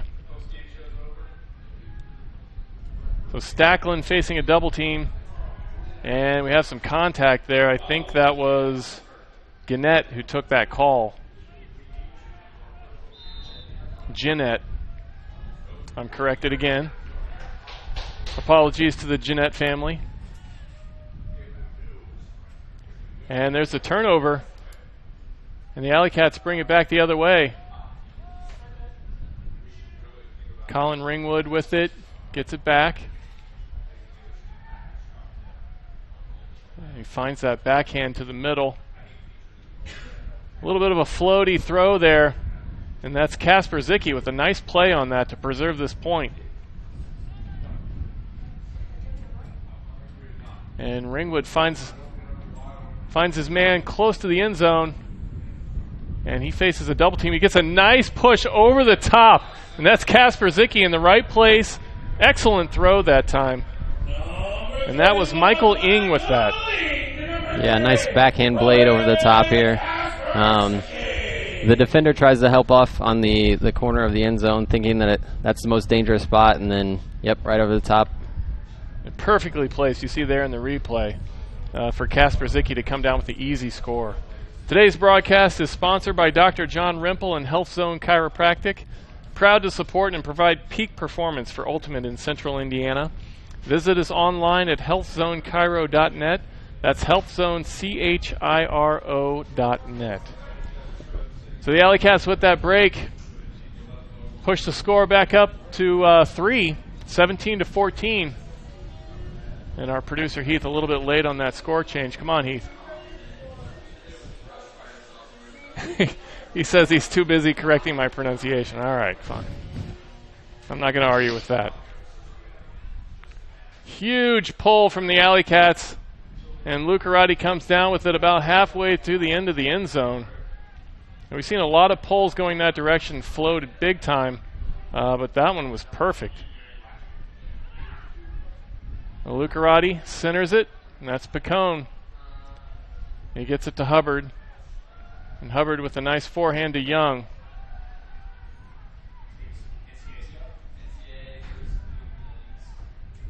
So again, the double team from the AlleyCats, and they break it up. And there's Picone with the backhand to the end zone, and that's a great catch by, I think that was number 9, Tarika Hughes. And again, I'm probably pronouncing that name wrong as well. If anyone from Detroit wants to text us or something and let me know how to pronounce his name, that'd be great. That was a nice backhand there, and he comes down with it just inside the end zone. And with 4 minutes to go here in the third quarter, Mechanix hanging tough. Yeah, I think what happened there is you have a guy help off on a double team, and it gives an easy reset. And when that happens, the person catching it has no mark. And right there you saw they were able to put up a backhand. It was probably forcing flick or forcing to the other side of the field.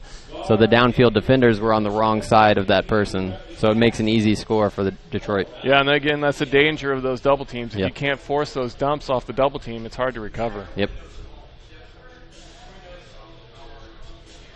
So now the AlleyCats O-line under pressure to push this back up to 3. And really, you know, at the end of this third quarter, they're going to want to be in that 4-5 range if they can, going into the fourth quarter, so they can start to control the tempo. And they haven't been able to get there yet. There have been a couple points in this quarter where we thought they might break that open, but Detroit is hanging right in there. Now this is Brock with a nice low backhand. Gets it to Hortemiller. And Brock to the end zone. Plew on the ground, not able to catch that. And there's the turnover. Yeah, I think the wind is dying a little bit, so you're seeing some guys feel a little more confident with their throws. That one just came out a little low. Keenan couldn't go down and get it. So Detroit going to look for this break. And they dump it back. Still in their own end zone, looking for a man. It looks like they're having a little trouble with their communication on where the cutters are going to be right now.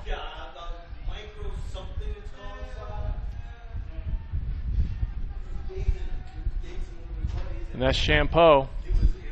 Gets that forehand, and now they start to move it down the field. And there's the turnover, and this is a big opportunity for the AlleyCats now to recover. And there's Keenan Plew, and he gets that one. Yeah, fast break opportunity right there. Hortemiller felt confident, and Keenan was already past everybody, so he picks it up and throws it. Great awareness by Hortemiller to get that assist really quickly after that turnover. And it's Keenan Plew on the other end. Yeah, you don't always want one of your cutters picking it up on a dead disc situation like that, but he saw Keenan and he felt confident, so he went ahead and took it. Yeah, he's having one of those games where it's pretty easy for him to feel confident. Yeah. I think the game's really slow for him right now. Yep. So I believe that's his second assist of the game to go with 5 goals for David Hortemiller. Today's broadcast is brought to you by the Indiana Ultimate Foundation. The IUF's mission is to promote the growth and development of Ultimate at all levels in the state of Indiana. Visit them online at indianaultimatefoundation.com. Here's Lucarati, gets it across the field. And again, the Mechanix moving really quickly against this AlleyCats D-line. And there's Hubbard, not quite able to come down with that. He had a bead on it, but it goes out of the back of the end zone. It looked like he second-guessed himself on laying out there. Yeah, he had an opportunity, and he's actually a guy who you will see on highlights a lot of times making that play, so I'm a little surprised that he didn't come up with that. I think it was. I think he wasn't sure if he was going to judge that right. Yeah.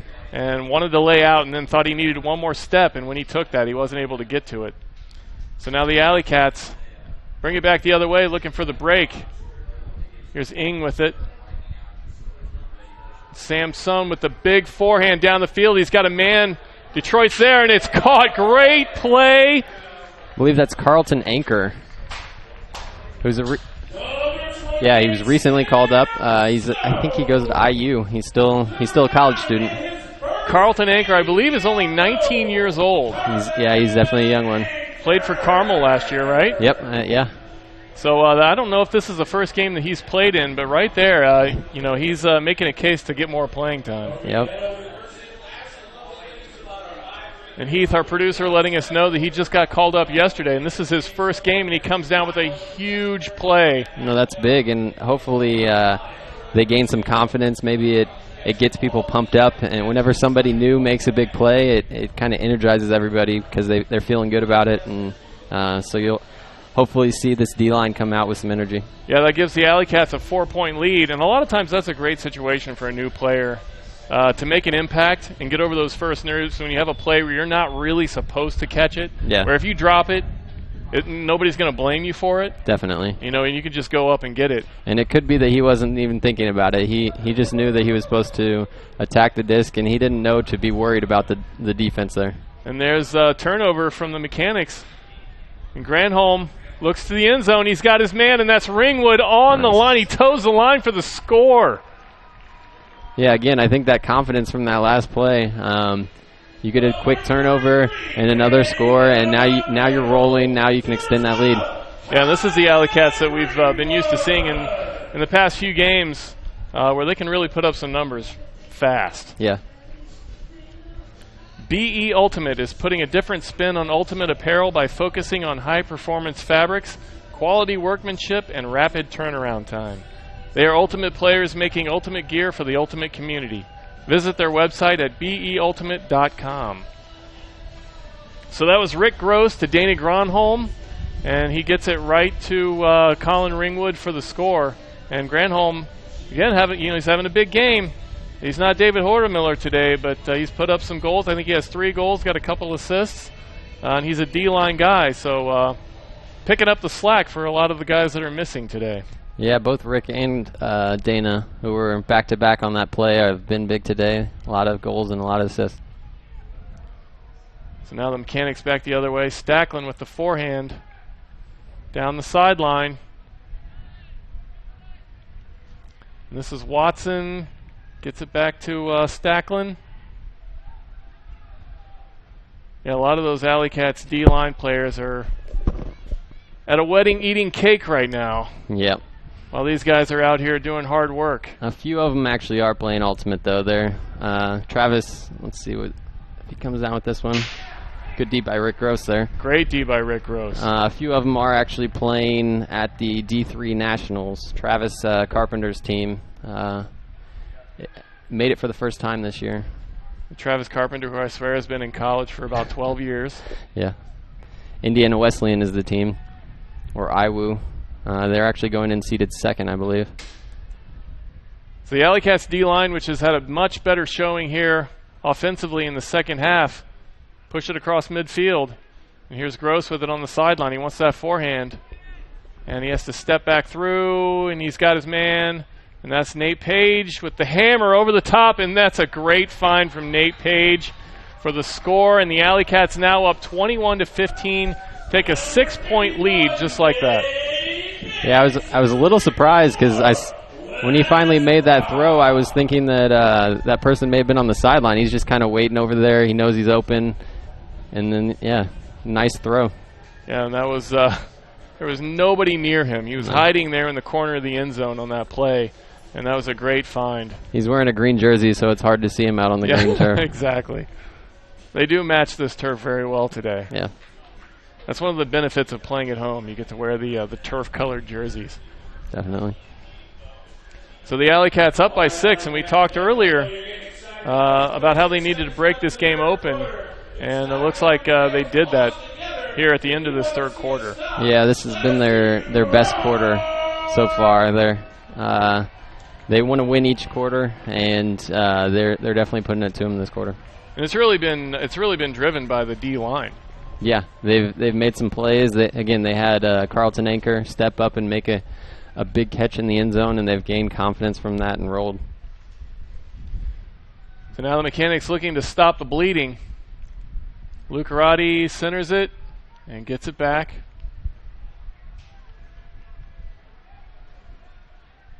And the AlleyCats with a really loose D on these handlers right now. Yeah, it's a little bit of a junk defense where they're just trying to make them throw a lot of throws, and hopefully eventually they'll make a turnover. And Granholm attacked that disc as it was being thrown, and a missed throw there, and he gets the turnover. So it looks like we're going to have a timeout now. I'm sorry, no, not a timeout. It's the end of the quarter. I'm not even paying attention. Thank you, Heath. At the end of the third quarter, the AlleyCats up 21-15. So that was a great showing there in the third quarter, and hopefully they can roll that into this fourth quarter and put this game away. Definitely. Okay, so we'll be back for the start of the fourth quarter in 90 seconds. Hi, I'm Adam. And all my life I've been considered a pretty lucky guy. On the house. Ah, thanks. For starters, I get upgrades everywhere I go. And I just win things like all the time. And the winner is this guy. But you're not this lucky. No one is. So talk to a Farm Bureau agent today, because when it comes to your coverage, luck should have nothing to do with it.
We're back now for the start of the fourth quarter in this game between the Indianapolis AlleyCats and the Detroit Mechanix here in Michael A. Carroll Stadium in downtown Indianapolis.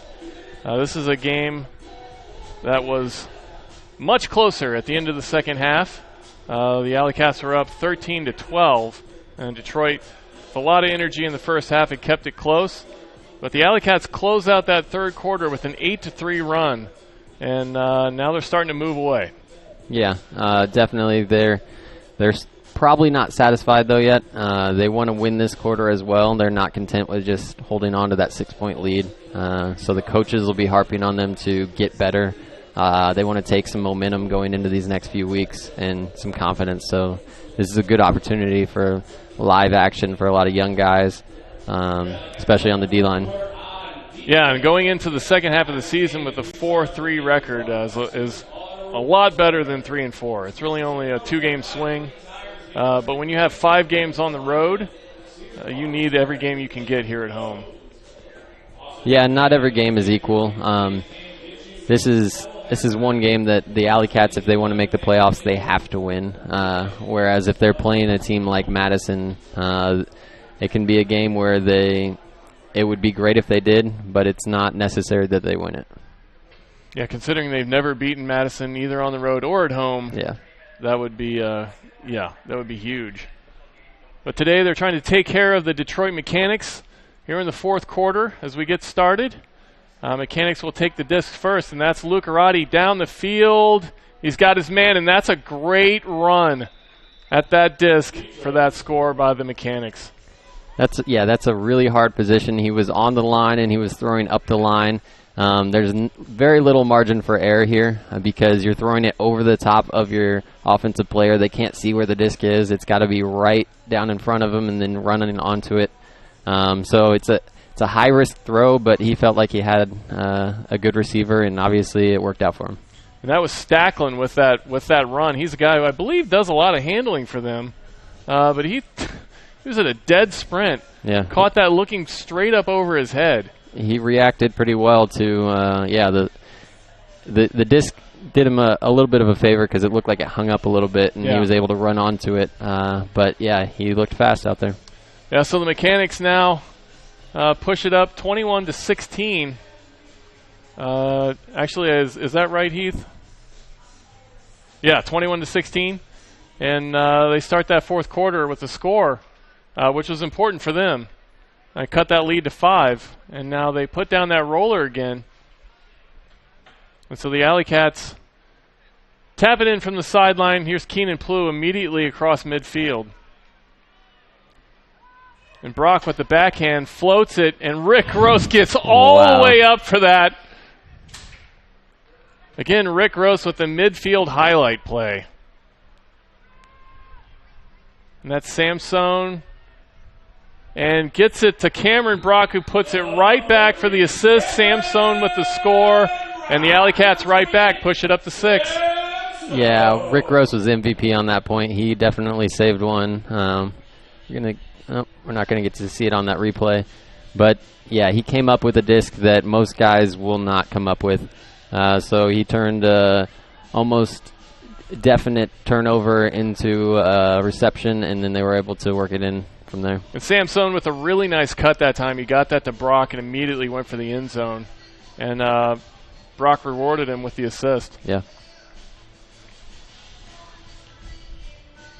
So now the AlleyCats D-line, going to see what they can do. Try and get, I believe, their first break here of the fourth quarter. And see if they can build on some of that momentum that they generated at the end of the third quarter.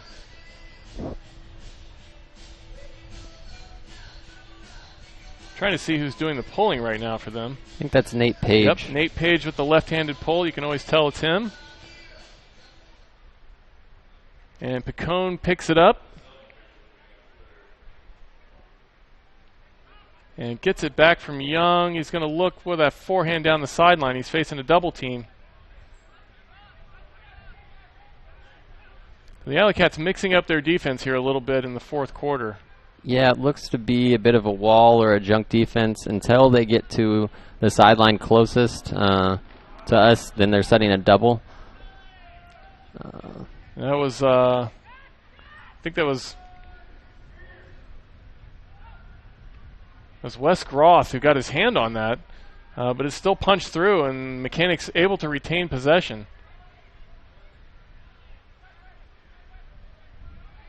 So Picone looking for that dump, and the Mechanix being very patient here, and that's knocked away, and he picks it up. Solid play by Andrew Tang there, and then he's immediately double teamed. I think you're starting to see a little bit of tired legs downfield, and so the handlers have to become more active and work the disc back and forth until someone gets open like this. And there's Del Real to Hubbard, and they very patient that time, and they're sticking with it, and they get that score, and they cut it back to 5. And that was a nice possession by the Mechanix in this situation. Yeah, again, I don't think the cutters were working as hard as they were earlier in the game, and so there weren't a lot of open in cuts, so they had to work it back and forth with the handlers in the backfield, and they weren't afraid to lose some yards and swing it around until the cutters finally got open. Yeah, and you get to a point where you're down by 6 and you're in the fourth quarter and time's starting to run out. To have that patience isn't easy. Patience, and they did a great job that time to get that score. DiscStore.com is a proud supporter and sponsor of this broadcast. Pick up your next disc from DiscStore.com. DiscStore.com provides the best prices on team jerseys guaranteed. Ask about the AUDL discount at DiscStore.com. If you're the AlleyCats, with that last point, though, you're pretty happy about the outcome because it took a lot of time off the clock, and that was part of what they were trying to do with that defense. Yep. Yeah. I mean, at this point in the game, like we said earlier, you're able to control the clock a little better when you have that lead. So if you're going to give up a point, you also want it to take that much time, and so that hopefully will work out there in their favor. Now Hortemiller has it at midfield, dumps it. And Schwartz finds Ames.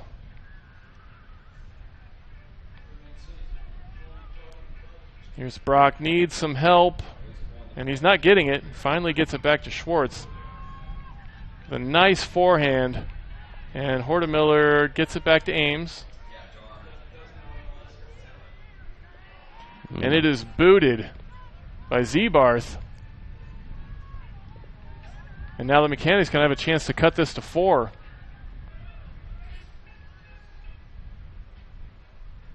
So the AlleyCats O-line in a position where they need to stop this break effort by the Mechanix, and it looks like the Mechanix are going to call a timeout. And I kind of thought that was going to happen. Yeah, that was good defense. It was a disc denial defense by Keenan Plew.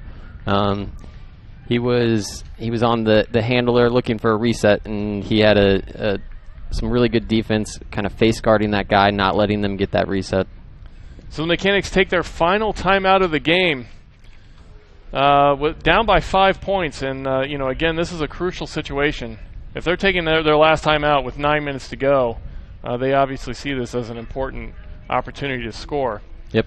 Don't just hope you're covered. When it comes to your coverage, luck should have nothing to do with it.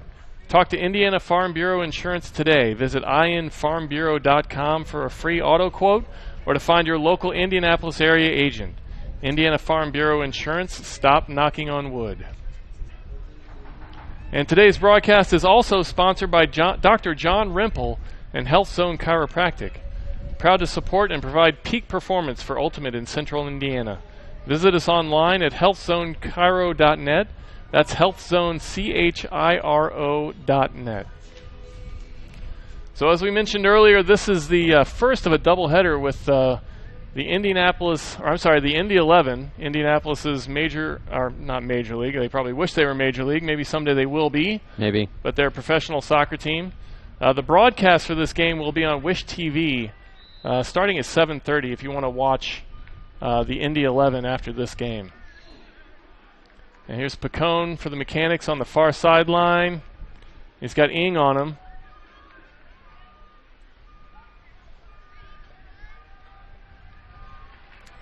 Now Lucarati gets that backhand to the near side. Here's Del Real. And that's a great play by Ing on that D. Just runs straight into it. And he gets it to Samson. And they're going to ping pong down the sideline. And there's Ing with the forehand. Cuts across the field for the score. Great find from Ing. Gets the D. Gets the assist. Puts the AlleyCats back up by 6. Yeah, that was a great play by him.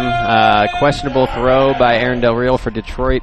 But he came up with Michael Ing came up with the D, and then a little crafty throw across using the wind and a blade right into the end zone.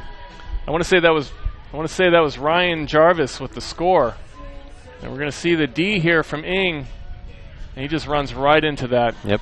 And great awareness and great patience here.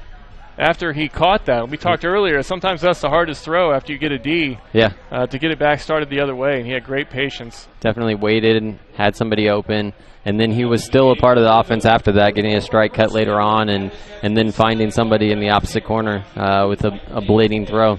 And that's the kind of energy you need from your D-line at this point in the game. That's the thing that's going to be difficult for Detroit to stay with when they see the D-line getting those kind of breaks.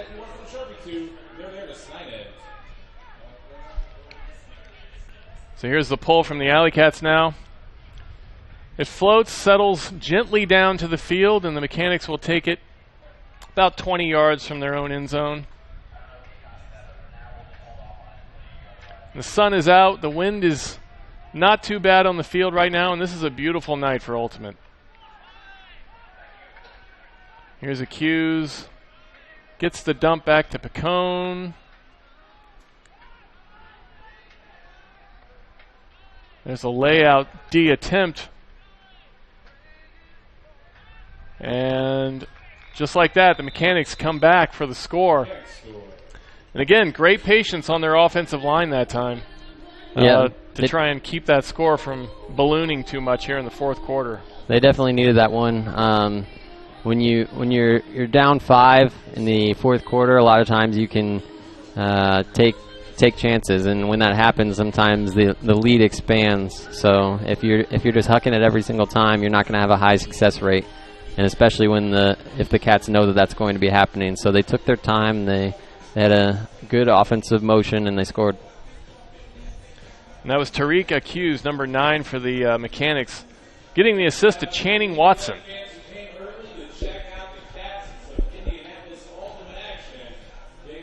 8:03 to go now in the fourth quarter. Time winding down. AlleyCats somewhat in control of the game right now, up 5, 23-18. But the Mechanix, tough road trip for them, and they're hanging in there. And they put down the roller again. This is going to be picked up quickly by Carlton. That was a nice awareness from him. This is Ames. Gets it across field to Hortemiller.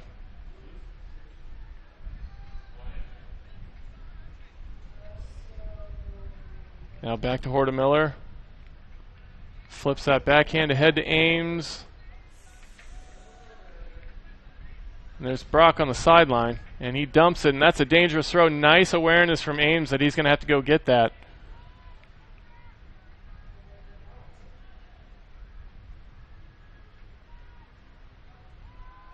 And Ames puts it back a little bit too far for Cox. And the AlleyCats with another turnover. Mechanix with an opportunity to cut this to 4. And I think if you're the AlleyCats, then you start to get into the danger zone there. Definitely. So Mechanix unable to call a timeout right now, so they have to keep their D-line on the field for this.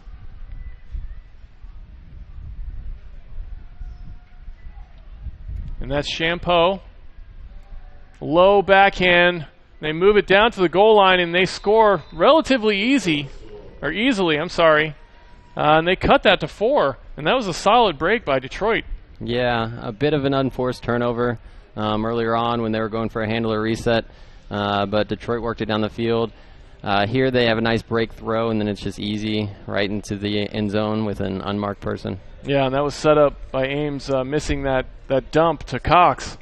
And Detroit taking advantage. And they cut it to 4. 23 to 19. And Heath a little bit slow on the uptake. Trying to figure out if I pronounce someone's name wrong again. Today's broadcast is brought to you by the Indiana Ultimate Foundation. The IUF's mission is to promote the growth and development of Ultimate at all levels in the state of Indiana. Visit them online at indianaultimatefoundation.com. I'm giving our producer Heath Shanahan a little bit of heat here. A little bit of Heath. But he's the man who makes all this happen. So I have to make sure I give him all the credit in the world for these broadcasts and for giving us the opportunity to do this and watch these games from here in the booth. And now the AlleyCats. There's Nate Page with that left-handed backhand. And Rick Gross now wants that forehand. He gets a nice find to Cameron Brock in the corner. And Brock just over the top, back to Gross. Great score. Excellent find from Cameron Brock. I thought he was going to get that double team. He knew he had to get rid of it quickly, and he did. Yeah, and he knew the person to be looking for was Rick Gross. Right after Rick throws it ahead to Cam, he immediately starts sprinting up, and he wants to get that goal. Yeah, he came from that sideline, just ran right behind him. Yep. And good awareness from Cameron Brock to know that he was coming. So the AlleyCats in a situation where they had to get a score in order to keep control of this fourth quarter. And they do, and they push it back up to 5, 24 to 19, with about 6:25 to go here in the fourth. We see what the D-line can do. See if they can get another break here. I think at this point you're about halfway through the fourth quarter. A break would really put the pressure on Detroit. Yeah, for sure. At this point, they've got to score about a goal per minute to take the lead here. So Detroit needs to move quickly. You might see them starting to take more shots. Yeah, that's a great way to think about it. A goal per minute in order for them to take the lead, and that's not easy to do. Yeah, on top of that, they have to keep the Cats from scoring at all. So right. It's a tough mountain to climb. Here's Del Real with the forehand. He's got his man Lucarati in the end zone, and he makes an incredible catch. And he's a handler, and he came down with that underneath his guy, and that was a great catch from Lucarati for the score. Del Real with the forehand assist, and just like that, the Mechanix get 20 points, and they're down by 4. If you're the AlleyCats, you like that matchup, though. Nate Page on a handler, he'll win that 9 times out of 10. Looked like he was really close on that one, but yeah, Detroit came down with it. Yeah, I think Nate Page actually might have been a little bit too big to get down to get that one. Yeah. And Lucarati really eyeballed that one perfectly and gets his first goal of the game. And we're watching him on the sideline. I think even he's a little surprised by that. Yeah. He may be feeling that one, though. I think Page came down right on top of him.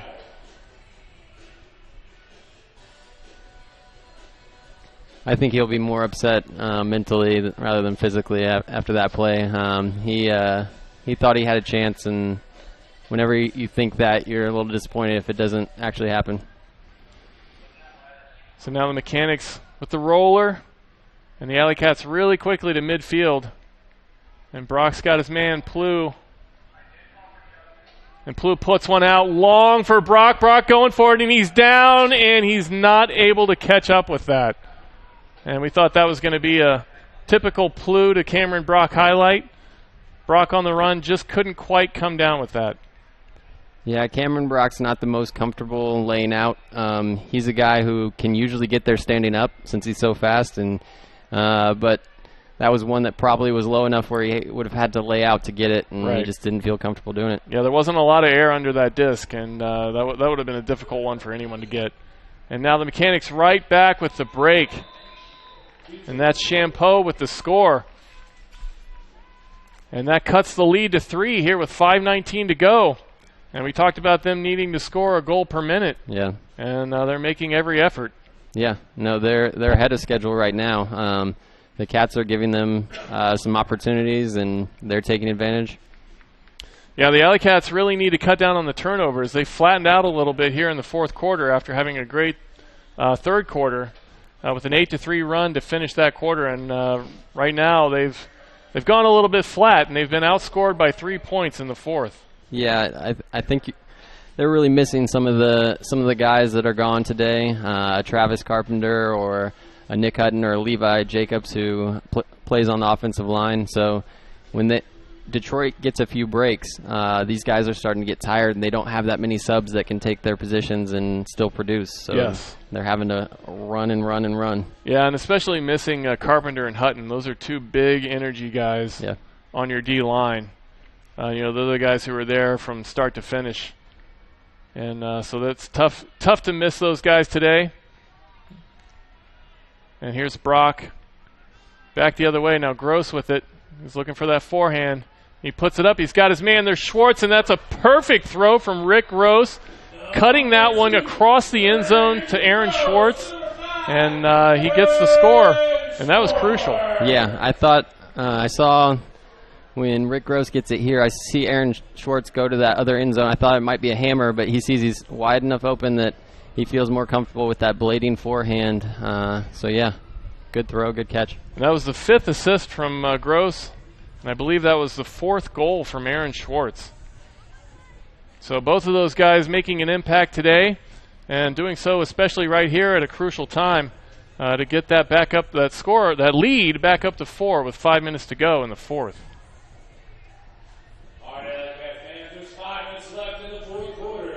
Yeah, I'm double checking the stats there. That was the 4th goal for Aaron Schwartz. He's had a solid game in substitution of Joey Carey, who's out today. Good pull. Great pull. I don't think that thing wanted to come down. Here's Stacklin with the big put. It's knocked away perfectly by Kasper Zicki. So now the D-line going to look to push this up to 5. And that's just a great find to Hortemiller. That was Samson with that forehand assist. And Hortemiller right in the right place again as his, I believe, 5th goal of the game. So that was big. That was huge. Great D by Wally, and then, yes, Samson finding David Hortemiller in the end zone. That's a connection I saw a little bit on Thursday night, actually, because I played them in a recreational league. They're both on the same team. We're going to see the D here on the replay. That's Kasper Zicki with a great effort to go up and get that. And picks it up and immediately finds, I believe he sent that to Samson right after that. So good awareness from Kasper Zicki after a great athletic play. And like we said, that was big. So the Mechanix have had some good offensive sets, a couple breaks here in the fourth quarter. But so far the AlleyCats able to have the answers.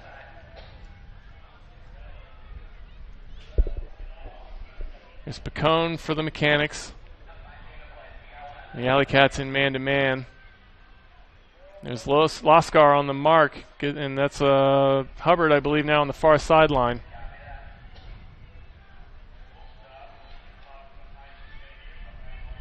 There's Young with the hammer over the top, and he sends it right to Ing. I'm not exactly sure. I think he was going for Del Real on that throw. I couldn't tell who the receiver was or who he thought might be there, but either way, it either was a bad decision or was bad execution.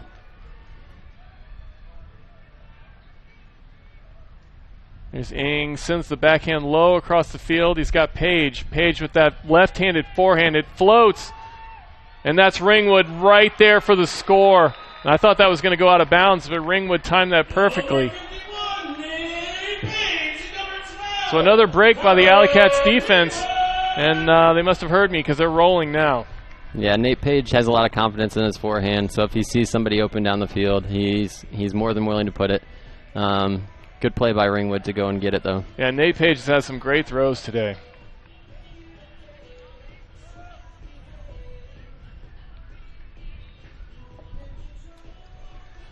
So the AlleyCats up 27-21. And they're threatening 30 right now. Yeah. High-scoring game, actually. Yeah. Wouldn't have expected that with the way that the wind was going during warm-ups. Thought it might be an uglier game, but there's been a lot of points scored. And I want to say prior to this season, and maybe our producer can correct me on this, but I think the highest score that the AlleyCats had ever put on the board was 30 points. And they already topped that against Cincinnati this year, I think, with 35. And they're going to come close to that again today. Heath just says sure. He's just going to go with whatever I'm saying right now. So here's Picone facing the double team.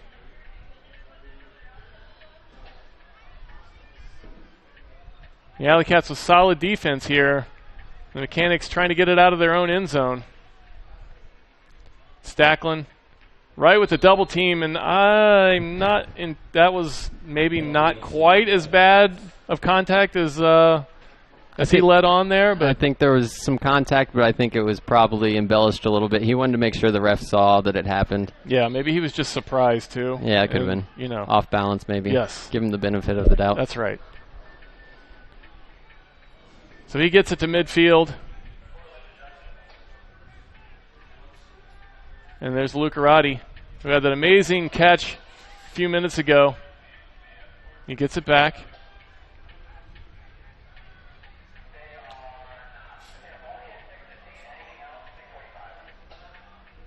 Mechanix with good patience here, moving the disc very gently down the field. I'm not sure if they can afford to do that right now. And there's Lucarati with another score, no one near him. I think after that last play, nobody wanted to try and contest that. Yeah, and again, if they move it down slowly, that's a lot faster than getting a turnover, having to get the D again, and then scoring after that. So they're willing to take their time.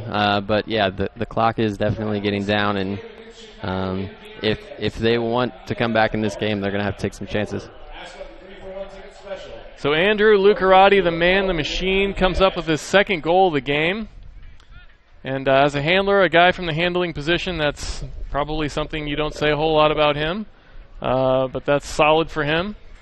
And they cut the score to 5 now, 27-22.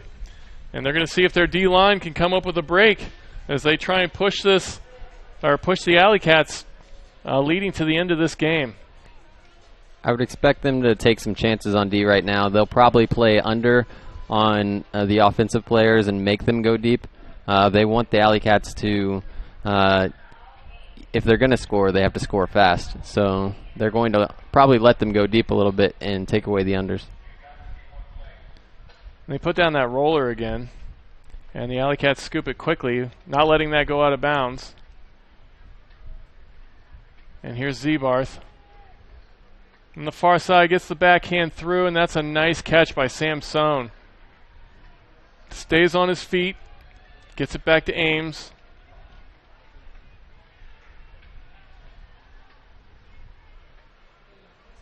Now Sohn needs some help. Gets that forehand to Plew. Plew crossfield. The AlleyCats can really afford to work this clock right now, and I think that's what they're doing.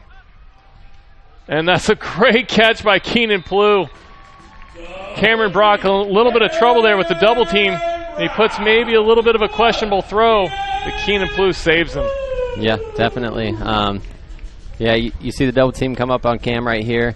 He doesn't have much of an option, but he sees Keenan break towards that line, and whenever Keenan's going and Cam sees it, he's going to throw it. Yeah, actually, I read that a little bit wrong when I was watching that live. You saw that was a really nice step back from him, and a perfect forehand, really. Yeah. So apologies to Cameron Brock. That was an excellent play. I think he saw that Keenan was going to break across there, and he stepped around that double team and put that forehand just right in the right place. Yep. The AlleyCats keeping a consistent lead at 4 to 5 points right now, and they're in that comfort zone, I think, with this game with under 2 minutes to go. Yeah, with a 6-point lead right now, they're probably feeling pretty comfortable. But again, like we've talked about all game, they want to get better. They want to take this momentum into the next week, so they're not content just keeping it the way it is. And that pole was out of bounds even on the far side of the soccer field. So the Mechanix are going to take this in the middle of the field and have great position, field position, to try and cut this to 4. But at this point, time's running out. There's a big forehand, and this is what they need to do. Quick scores, and they get one. And that's Del Real with the score in the end zone. Yeah, they've got to take shots down the field. That was probably a called play off the line.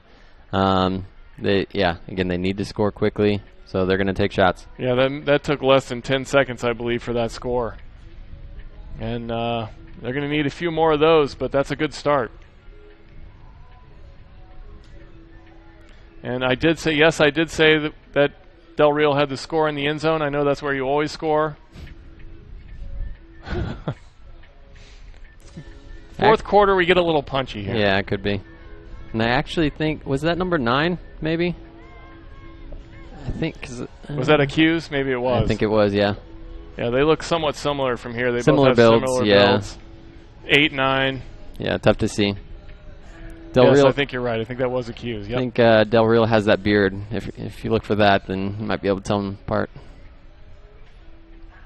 Now Cox to Plouffe. And the AlleyCats really need a score here to kind of put this game away, just to make sure they don't get in trouble. They may be content just throwing it around the backfield, not throwing it upfield like that, getting a turnover. I think we can both agree that that's not what they needed. That's not what they needed, no. So Picone scoops it against that double team.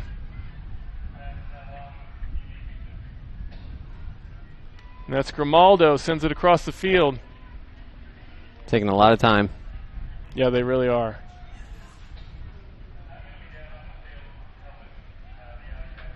This is Brandon Thomas. Gets it back to Grimaldo.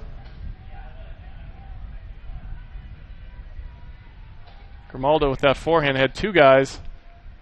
It's trapped by Champeau, and he gets it to the end zone. And that's Andrew Tang with the score. I'm sorry, that's Channing Watson with the score, number 28. And the Mechanix still putting numbers on the board. Yeah, AlleyCats probably took a chance that they didn't need to. They can throw it around in the backfield, waste some clock. Yeah. And even when you're doing that, you're tiring out the defense. And they should have been content there just working down the clock. And they probably thought it was a high percentage throw, but the execution didn't work out. Turnover, and Detroit scores. So now the AlleyCats with their D-line on the field. I'm sorry, that's the Mechanix with their D-line on the field. Obviously the AlleyCats have their D-line on the field. It's the line that they normally would be running defense with. It doesn't have your Keenan Plouffe or your Cameron Brock or Michael Ames, some of those guys. They're probably trying to get some experience for these guys. The game is pretty much in hand. Yeah. And since the offensive line couldn't execute on that last one, they're probably going to reward the defense a little bit by letting them play this last 40 seconds. Let's just say that everybody has their D-line on the field. That's true, yeah. Here's Granholm. He gets it to Ringwood. Ringwood wants that backhand, but he settles for the forehand across the field. And here's Ing, and he puts one high. I'm not sure who he meant to throw that to, but it comes down perfectly. And there's the score to Lascar in the end zone. And what were you saying about working the clock and taking some time here at the end of the game? I think they were also gaining some experience for their D-line, trying to get them some offensive flow. This throw right here was probably not for that receiver, but it worked out. I'm going to say it was, though. Okay, yeah. I'm going to say that was a perfect throw, and he meant to do that. Probably, yeah. So Michael Ing with a perfect throw that he meant to do to the far sideline, and Lascar ends up with the score, and the AlleyCats up 29-24 with 23 seconds to go against the Detroit Mechanix. And this is really what you needed in this game. You had to win this game. You had to put your record up to 4-3. And it was in question there after the first half. I think the AlleyCats were a little bit flat. Detroit came here with good energy. But they finally broke them there in the third quarter and hung on in the fourth. And they're going to take a nice win out of this game.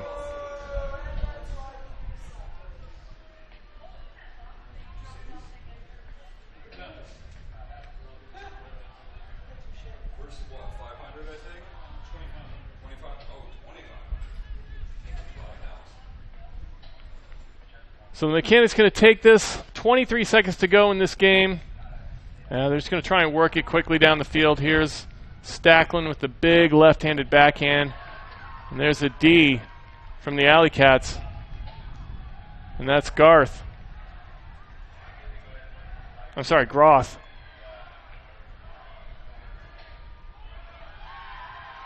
And Ringwood puts it to the end zone to no one. And that is the end of the game. AlleyCats win over the Detroit Mechanix 29-24 here in Michael A. Carroll Stadium, downtown Indianapolis. Again, thank you to everyone who watched this broadcast. Obviously, our Indianapolis AlleyCats fans and any Detroit Mechanix fans who may have been watching. This is the first half of a doubleheader with the Indy 11. You can watch that broadcast at 7:30 on Wish TV. And great win for the AlleyCats. I mean, it was against a team that I think they expected to beat at home, but nevertheless, we talked about after that game against Pittsburgh where they had a big up game after 2 letdown games. This could have been a chance where they had another letdown, and they were able to come away with the win. Yeah, they should definitely be happy with the result. There are some things that they'll take away from this game. They can clean up going forward, and they'll need to play better in some of these upcoming games. They've got some games against Cincinnati and Chicago, and again against Detroit. So they'll need to clean things up in the coming weeks, and I'm sure that's what they'll be preaching about and talking about in practice and trying to get better. Now let's take a look at our friction catch of the game. And this is David Horton. They're not moving very well, and so they're having to throw it back and forth in the backfield. It's a long point. So Samson gets it, and there's Hortemiller with the one-hand. And David Hortemiller comes up with a crucial catch with the quarterback slide, catching it one-handed. That was our friction catch of the game. Friction gloves help your throws and catches in all conditions. To find out more information and get a pair, visit frictiongloves.com. And I think David Hortemiller really has to kind of be your player of the game today. I won't disagree with that. I think you could probably throw Rick Gross into the mix there, David Hortemiller, even Dana Granholm were probably the top 3 guys in my mind. Yeah. All of them brought a lot to this game when some of the usual names were not here, and some of the usual suspects probably weren't filling up the stat sheet like they normally would. So we'll run down some statistics here real quick. Rick Gross with 5 assists, Brock with 4, Ames with 3, Samson with 3, Peter Carlton with 2, Groth with 2, David Hortemiller with 2 to go along with some, believe 5 goals. Michael Ing with 2, Nate Page with 2, Keenan Plew with 2, Kyle Cox with 1, and Dana Granholm with 1. A lot of points put on the board today, a lot of assists for the AlleyCats, 29 points. I think they started a little bit flat, but they still put up the numbers. Yeah, definitely. It was a higher scoring game than it felt like because there were a lot of turnovers, but I think the turnovers were happening in their close to the end zone where people could take advantage of that pretty quickly. Yeah. So I'm going to correct myself here real quick. David Hortemiller with 6 goals today. Dana Granholm with 3. Lascar with 3 goals. Keenan Plew with 3. Schwartz with 3. Rick Gross with 2. Colin Ringwood with 2. Anchor with that one big one, which is his first professional goal of the game, so congratulations to him. That was an amazing catch. Cameron Brock only with 1 goal today. Yeah, he had a few more assists. Again, that's what we've kind of seen throughout this season is him getting more confidence with throwing and starting to move from just scoring goals to also throwing assists. Groth with 1 goal, Jarvis with 1, Kasper Zicki with 1, Samson with 1, and Zebart with 1. We'd like to take a moment to thank our sponsors. Today's broadcast is brought to you in part by Indiana Farm Bureau Insurance, Stop Knocking on Wood, Health Zone Chiropractic, enter the zone of peak performance and all-around great health, Disc Store, offering the best service and best price on ultimate gear guaranteed, Friction Gloves, helping your throws and catches in all conditions, Indiana Ultimate Foundation, supporting Ultimate at all levels in the state of Indiana. BE Ultimate, Ultimate players making ultimate gear for the ultimate community. And of course, the Indianapolis AlleyCats. I would also like to thank our producer, Heath Shanahan. As always, also our cameraman, J.C. Swartling and Nevin Marketan. And of course, Blake, thank you for being here with us today. It's my pleasure. That's the first time I've worked with you. Hopefully I'll be able to work with you again soon. You did a great job. Thank you. Our next AlleyCats broadcast will be Saturday, June 19th, as the Chicago Wildfire travel to Indianapolis. We'll have all the action right here on UniversePointProductions.com. I'm Bird Phillips. I'd like to thank you personally for joining us for this broadcast, and we will see you next time.